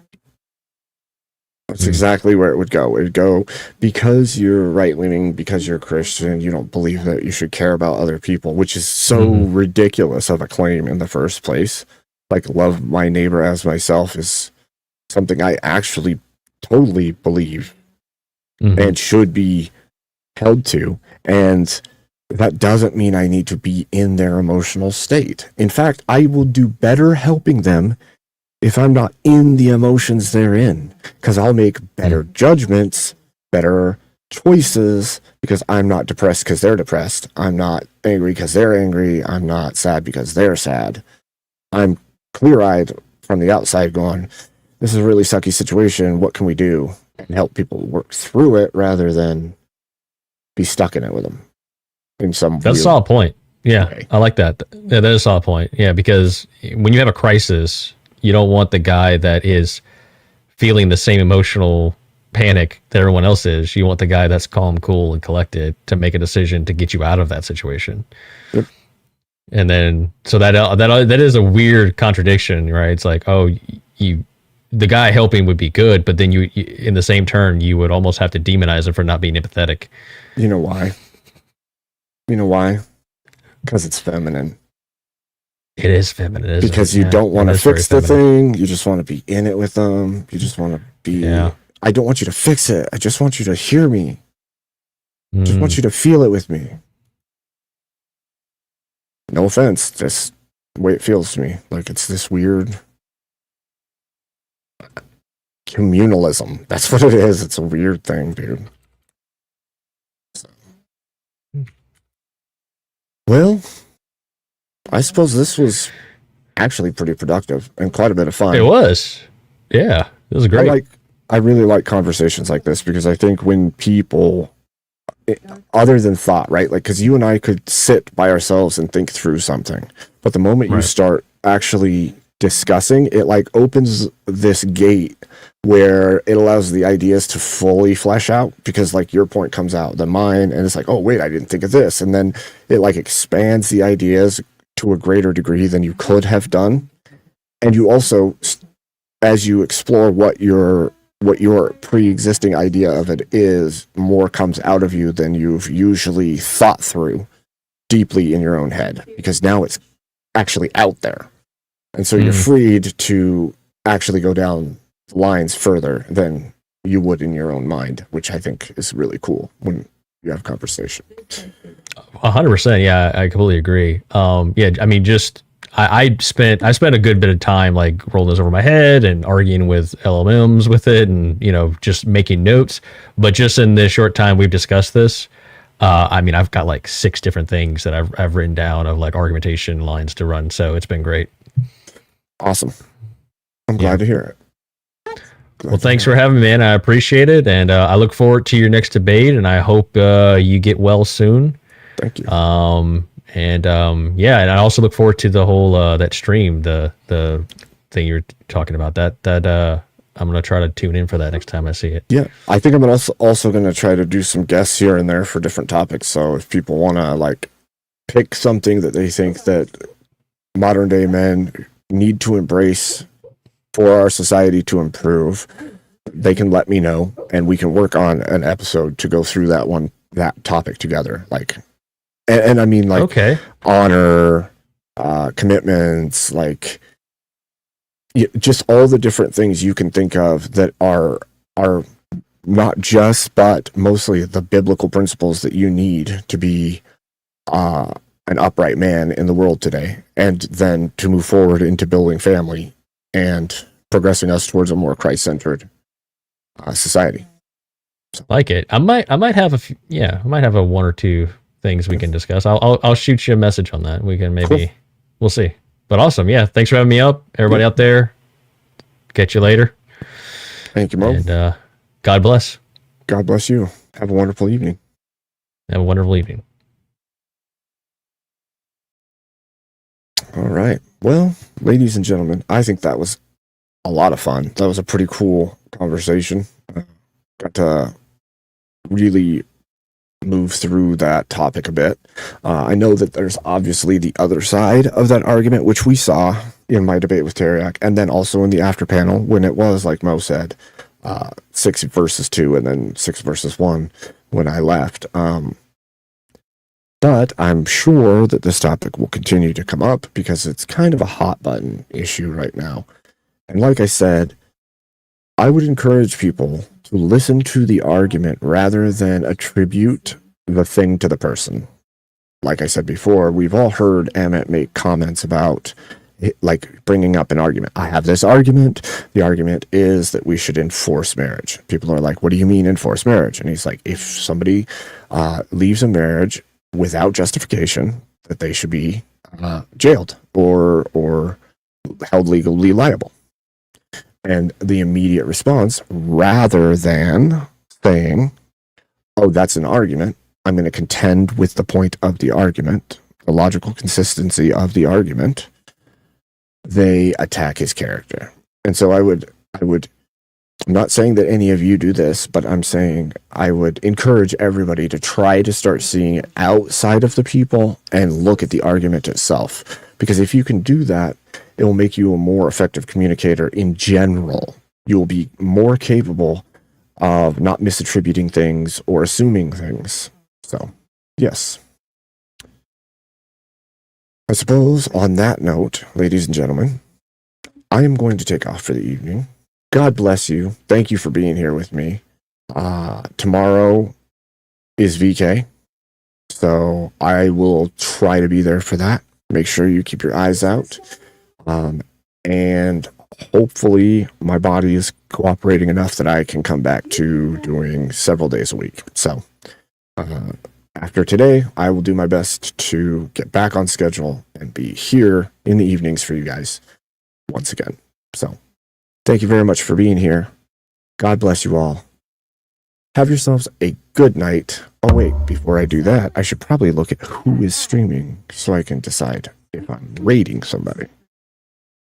To chat, is there anybody out there that you can see is on that is worthy of receiving a raid?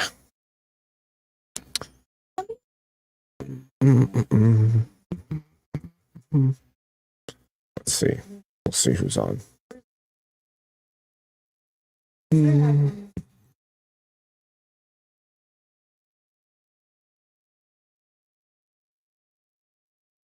Lives.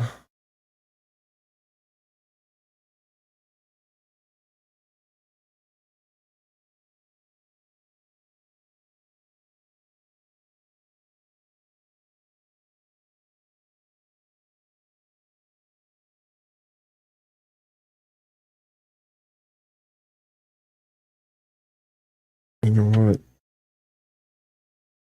Probably just going to do this.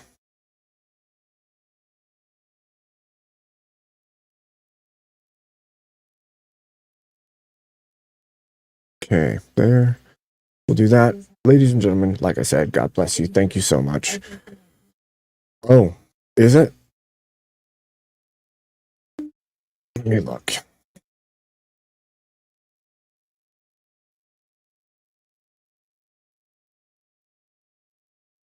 Come on, computer.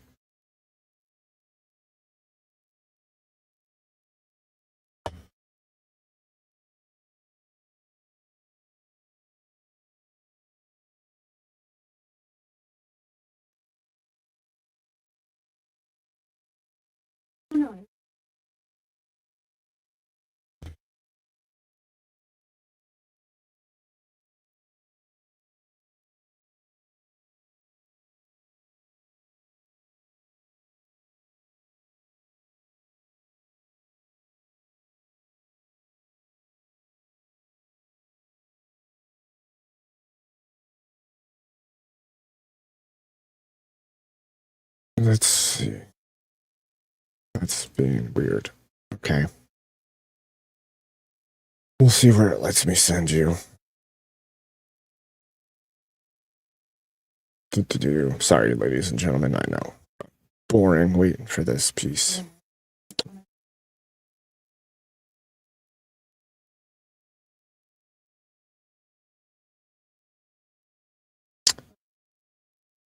Customize. Add. Paste. Yes, no, maybe so. That won't pop up. What is that about? Okay, I'm just going to go with that then, because the other ones won't show. All right, ladies and gentlemen, God bless you. We'll talk to you tomorrow. Come watch me debate on VK. If I can get feeling better, I will go in and shred it up tomorrow. Hopefully I win. Look, it's fun if you just compete, but it's even more fun if you win. What are you doing, Emmett? I'm just ending. What are you doing?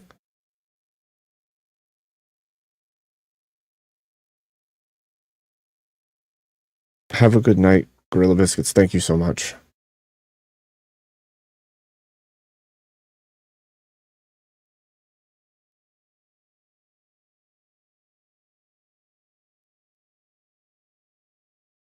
Testing my empathy? Yeah, right.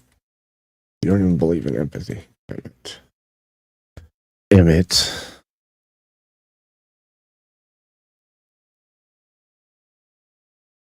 Nope, didn't work. Are you streaming, Emmett, or are you staying off tonight?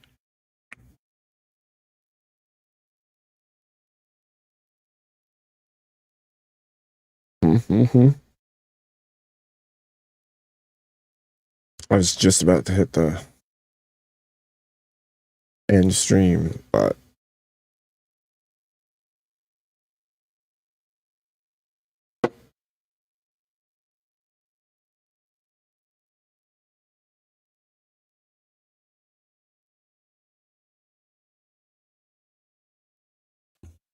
what's up, Gothmat? What's up? I'm not streaming. Can you hear me? Yeah, you Yeah. should be able to. Mm-hmm. I hear you. What are you up to? Nothing. Just got here. I told you. Just got here. You're grounded. I am grounded. Mm-hmm. Okay. You're the one talking about empathy. I'm talking about the falsehood, also known as empathy. Are you empathetic? What do you mean the falsehood? Are you not empathetic? No, I'm not. I'm not at all empathetic. I can be sympathetic, but I cannot be empathetic. Yeah, I had that debate with Trench yesterday. You what? I had that debate with Trench yesterday. He was talking about being empathetic or something. Whoa. Well, what?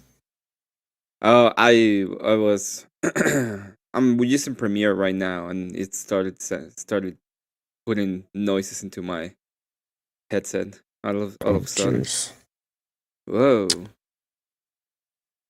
Yeah, I was just I was just saying hi, and then you're like, "I'm leaving," and I'm like, "Okay, well, Well, you're leaving.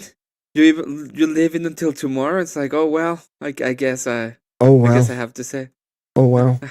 I guess I have to. You have to say what? Did you?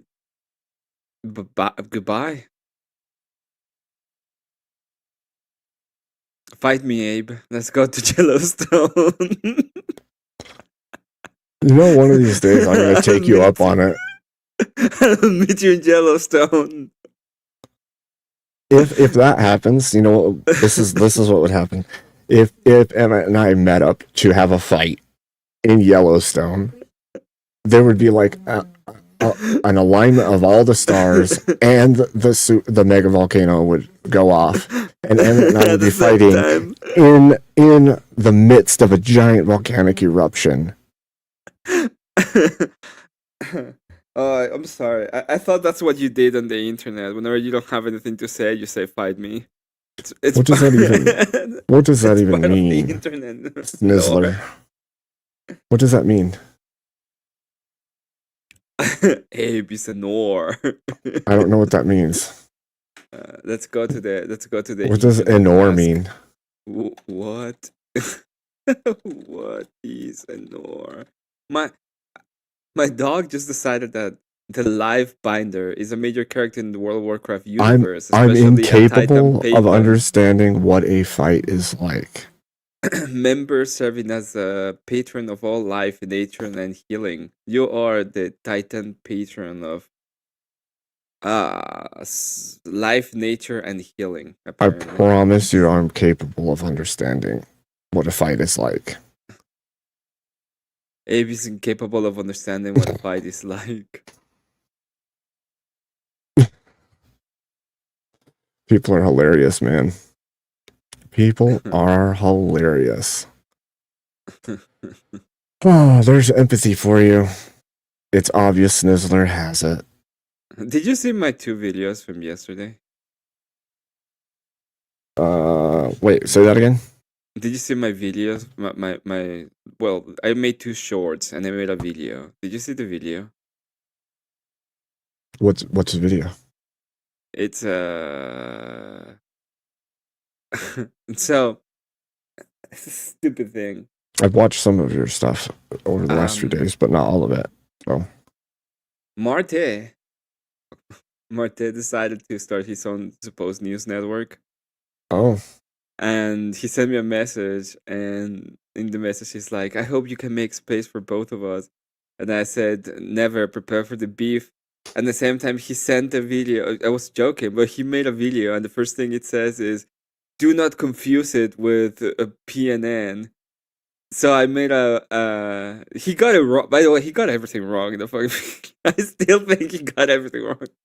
So I made a video debunking the myths and debunking the problems. And he's going insane. He's like making AI headlines of of bullshit being said about me. It's super annoying. I'm starting to think it was a mistake to start fighting a melaninated person in You this know- regard. all I can say is, if you're in a glass house, you probably shouldn't throw rocks. I don't want to go there. If I don't wanna somebody's go no, I'm there, saying if somebody's been if you've been attacked repeatedly for the last couple months, you probably shouldn't start new fights with other people because it's probably not going to be better. Now, I'm just memeing it. I'm not Mhm. being serious about it. Of course, And it's just a meme of it's for mine. fun. But it's annoying. But the things he's putting out as AI slop is very annoying. It's silly. It's just, who's doing this? It's Marte. It's So- fun. Are you not streaming tonight then at all? I'm not streaming tonight. I don't think I am. Okay. I'm not. I'll tell you in the background, but Okay, shit happens, and I'm not Uber. that's fair. I'm not ready. Okay. I was going to do early stream, and then I started like having in real life debate about metaphysics. Mhm. I could just it's just the the scientific method. It's just an ease. It's yeah, you're presupposing all of this. And then the funny part was, you think you can know metaphysics? And I'm like, yes, I know I can know metaphysics. How do you know that? Well, 2 + 2 = 4. But it's physical. Nope. Oh no. It's conceptual. Mm-hmm. So That's craziness.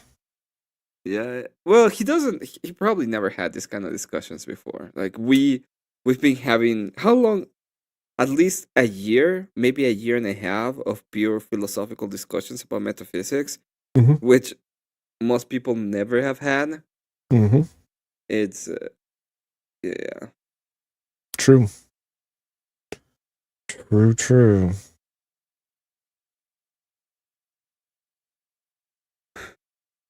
That So empathy is not fake. Empathy is super fake in game. Okay, let me explain to no. because I heard a little bit about what you said, but in order to be able to, and I don't care what the redefinitions have to be. The only reason why they use it against people is because they are saying it's complete manipulation. They're just Yeah. trying to manipulate you, and That's the what I way that they're said. doing it is they're trying to make you take the position of the other person, and then they bash you onto the head because they're supposed to be sad or whatever. Yep. And that is not the way that you do things. The way that you teach kids, for example, if they fall into their knees, you're not You're not empathic. You're not trying to put yourself into the mind state of a kid that just scrape his knee. You understand that they might be in pain, and you act in accordance. So if it's something serious, you will go ahead and treat the wound. If it's not something serious, you might be like, "Hey, just stand up." Snizzler, I don't think this is the W you think it is. I don't know. Because I've been in a fight, I know what a fight is. That's not empathy. I don't know. I don't know if you ever had like little kids. I know you do, Abe. So I'm pretty sure that there was a point where they just fall down and you were like, "Hey, Opa, come on up." Mhm. And they might be crying and bullshit, and you're like, "But doesn't matter, up." You don't play it up. You never play it up. But regardless, I've never felt what somebody else was feeling in a fight. Well, yeah, no. I could say I've had similar feelings, maybe, but I can't know that because I'm not in their brain. I'm not in their emotional. I'm not in their nervous system. The funny part is they say that, and as you're hitting your opponent in the ground, they're like, "Why are you not empathetic?" It's like, well, that would be me putting myself in their state as I hit them. So I would still have to disregard it. I don't give a shit as I do it anyway. It's just that is the way that people keep trying to explain it, is like, because you've done something and you felt a way, then you know exactly how other people feel in that same kind of scenario. And so because of that, you're sharing their emotions with them. And it's like, no, I'm not sharing their emotions. I have had similar emotions. No, I'm going by what people keep defining it as and what the definition of it is. It is, and by the way, Snizzler was coined in 1908 by somebody who was projecting themselves into artwork, and that's what empathy was. And then it was used from there on forward to say that people could feel the inner workings of other people's emotions. And then from there, it went to utilizing it as a thing to force people to follow movements because of empathy. Because you have to be in their shoes. You have to feel it as if you were them. You have to share in the experience. You have to share the feelings. You don't share feelings. You don't share emotions. You share similar equivalencies of emotions. You cannot actually share the emotions of another human being because you're not linked. Your mind isn't connected to their mind.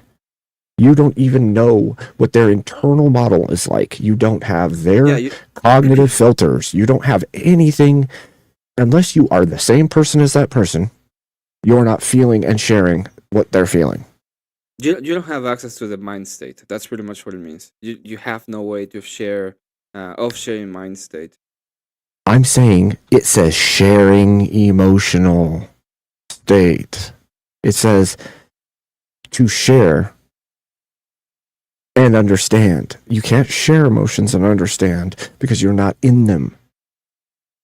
You literally cannot. It is physically impossible to share the same emotion. You can have an emotion and they can have an emotion and they can be similar. They cannot be the same emotion, and thus it's not sharing the emotion. That is a way to push people into some weird virtue. Because you're empathetic, you have virtue, and that's exactly how empathy is used in today's ecosystem. If you're empathetic, you have virtue. If you're not empathetic, you're a bad person. That's exactly how it's used. Which makes no sense, because nobody cares. Can you share an emotion after 9/11? You can share a sentiment, but you can't share the exact same emotion. I'm not in another person sharing their emotion. I can be angry and they can be angry, but it's our own anger. I don't have somebody else's anger. I have my anger. They have their anger. Can you share emotion after something tragic happens? Share? Can you? It depends on what you mean by share, because can you be in the mind of another person? Well, can you be in the mind of another person? That's my It's like question. we can share grief if we have a person, but I'm not feeling what the other person That's is why I said feeling. you can share a sentiment, but you can't I am share the emotional but state. it's like we both can have grief, but I'm not Right. feeling your grief, and you're Exactly. not feeling my grief. I have my grief, and you have your Right. grief. Right. And we're like, And have you we ever have that, noticed when they ask people how these emotions feel, there's a wide array. Like people feel, for instance, anxiety. People feel anxiety a myriad of ways, tons of different ways, and different people feel it differently. Can you tell me that those people are all feeling the same thing when they're feeling it completely differently in their body, in their nervous system? Even the test, because Trench says about it, brings up the test, right? The test in and of itself that he was bringing up, it presupposes that that the state of mind that they are describing mirrors the state of mind of the person that is trying to get. Yeah, it acts like trying to share it. Right, it acts like there's no cognitive filters, there's no life experiences, no bias, no pre-existing stressors. It acts like it's a baseline thing and everybody's the same, which is an impossibility. We're not the same. We've had completely different life experiences. Things mean different things to us because of our representational models. Our perspectives and our perception is different than each other person. You cannot, in fact, feel what they're feeling. You can feel an approximation. You can think you're feeling the same thing. It is not the same thing.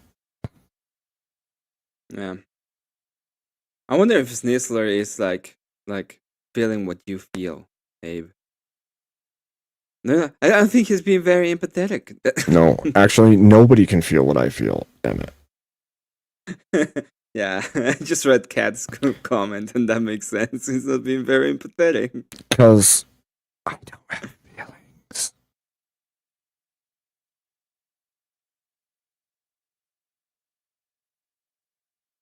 You're just silent, completely silent after that. Mm-hmm. You're like, yeah, probably true. It is what it is. My dog is like, you're not very empathetic with me. I was downstairs for a while, and now the moment I sit on my PC, it's like, I want to go out. You're going to have to wait for just a minute, okay? Being wrong makes him uncomfortable.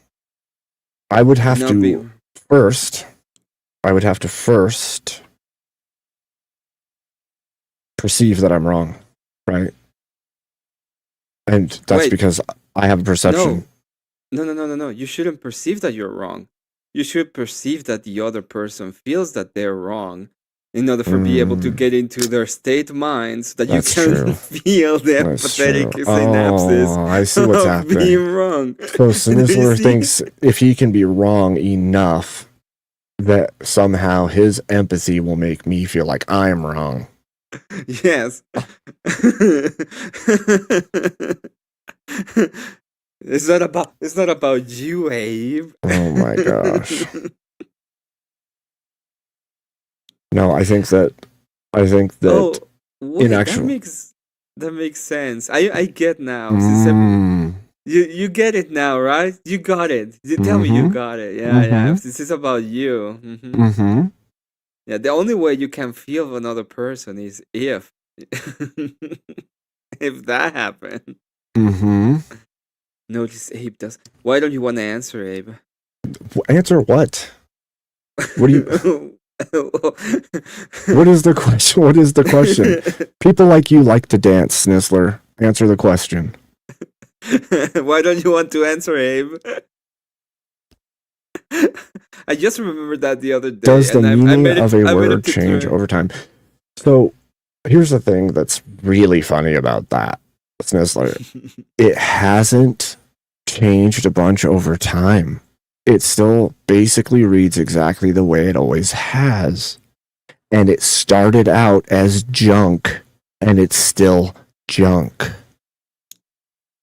Also, the fact that it changes over time doesn't mean it has nothing to do with the meaning of it. There is a specific meaning we are referring to, which is a state mind. Well, I'm sorry that I'm saying state mind so much. I just had this discussion with Trench yesterday for like 2 hours, Mhm. and we ended up with that definition. But at the end of the day, it refers to getting into the other person's state of mind and feeling what Mhm. they're feeling, and the whole point of it is being done as a shame mechanism. So we already defined what it is. You don't have to tell me what is if the definition has changed over time. It has nothing to do with anything. Let me ask you. Mm-hmm. That's not empathy. That's still not empathy. What you're saying is still not empathy. Knowing what it was like for yourself on the first day of school isn't knowing what it's like for them internally on their first day of school. Again, you can make a some kind of semblance, but you don't actually know. And in order to actually know, share, and understand, it would have to be the same. Share. The word is share, Snizzler. Do you share thoughts? Can you share thoughts inside of somebody else's head at the same time? Can you share biochemistry, brain chemistry at the same time?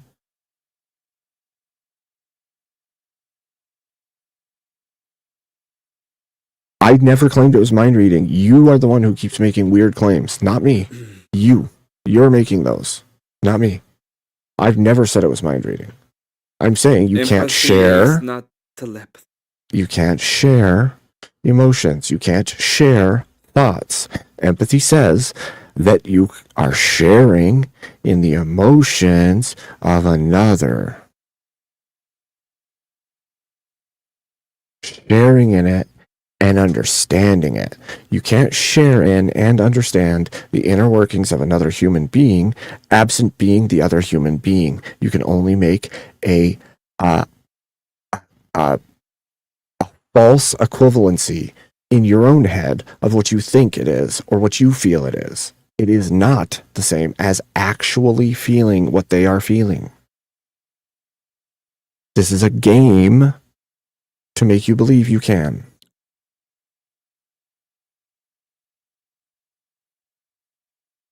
What reverse projection? Humans are a lot easier to control when you use things like empathy, and if you're not empathetic to the things that you're supposed to be, you're cast out, you're ostracized from the community because you aren't empathetic. And you could say that that isn't the case, but you look at the world and you can see it clearly is. That it's held as a moral virtue by most of the people. It is used to corral people into a very specific set of beliefs, ideas. When all the stuff that's happened over the last decade have happened, when BLM was happening, people had to put flags in their window because they had to have empathy for them. It was a moral virtue to stand with the people of a group. And if you didn't, you were heralded as the bad guy. And it's happened repeatedly.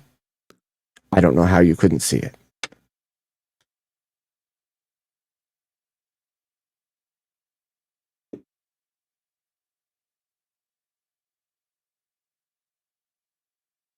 Oh, and by the way, if we're going to go there, we see the same thing in older cultures, like communist cultures and socialist cultures. You could look at like where PC came from, politically correct came from like the Asiatic region of the world a long time ago. And it was conscripted, and now it's used in the modern world, in the West, to, again, corral people into a very specific set of ideas and behaviors. Because if you're not politically correct, you're not accepted, and you are blackballed, and you're cut out of things. Same thing with empathy. If you're not empathetic to the things you should be empathetic to, according to who knows, then you're cut out of the in-group. You're not allowed to be around. You're unacceptable. It's treated as a moral virtue,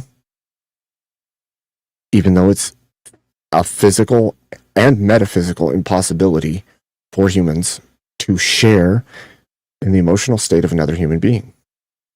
Again, you can have a cheap imitation or your perceived belief of what they're feeling. You cannot actually share it. Sorry, just the way it is.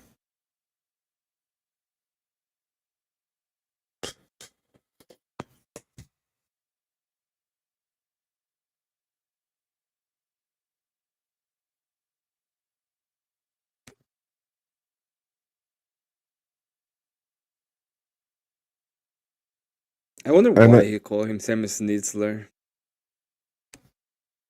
I don't know. Who It's a knows? weird name to have. Yeah. Is it though? It is kind of weird. It is weird. It's somebody being funny. Yeah, I know. So funny.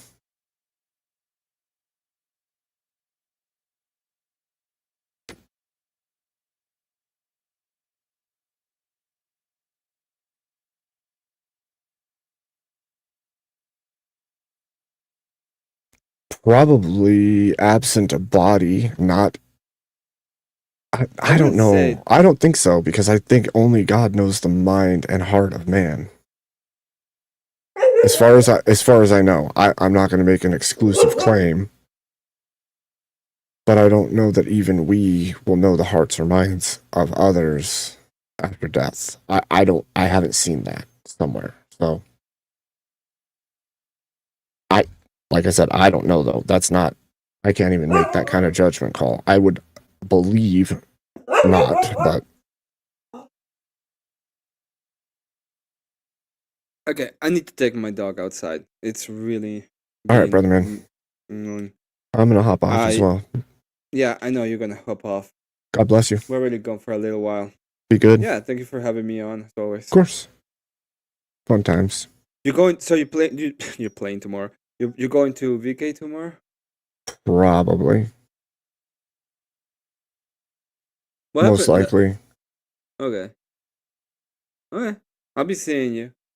Take good Okay. care. You take good care. You're grounded. You're grounded. Am I though? Yeah, you only need to stream more. See you later. True.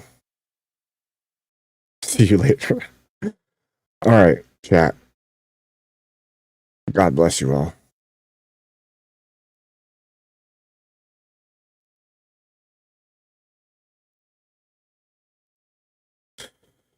I don't know. I don't know, Sweater. I don't know what is.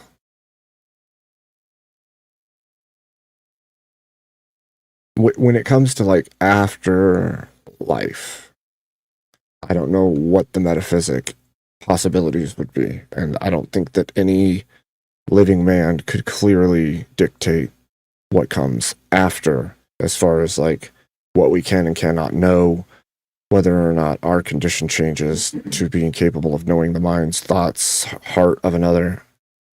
I would say if I was looking just biblically, I wouldn't expect that that's the case. I would still believe that it's between the man and God,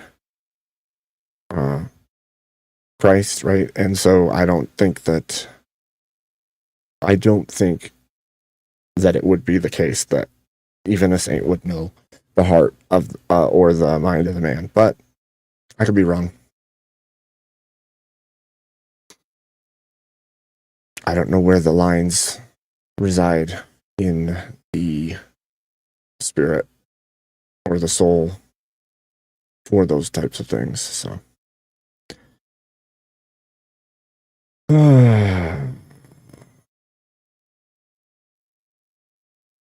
right, ladies and gentlemen, God bless you all. I'm going to take off.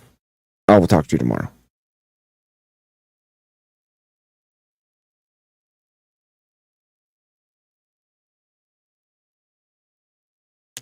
Okay, Sweater, I'm not saying all things can't be done through God. I'm saying I don't know if God would allow that to happen. I don't know where the boundary is. I don't have a reason to believe that after death you would be privy to the thoughts or hearts of people, or the saints would be privy to the thoughts and hearts of people. However, I don't think that that solves for the physical realm of human beings, apart from God gifting somebody with that kind of insight uniquely. Because I don't think every human being has the ability to reside within the emotional states of other people. So that would be my statement to that. But I'm tired, and I'm sure that my brain isn't working at full capacity. And possibly I just sound like I'm an idiot. So, I don't know.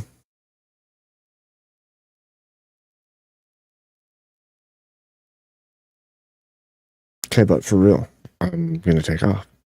God bless you all. Have fun wherever you end up on this YouTube highway byway. See you tomorrow.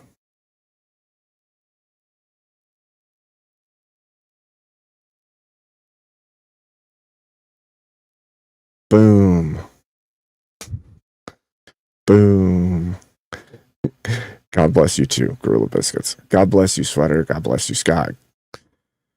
God bless you all. Have yourselves a wonderful night. We'll see you on the other side.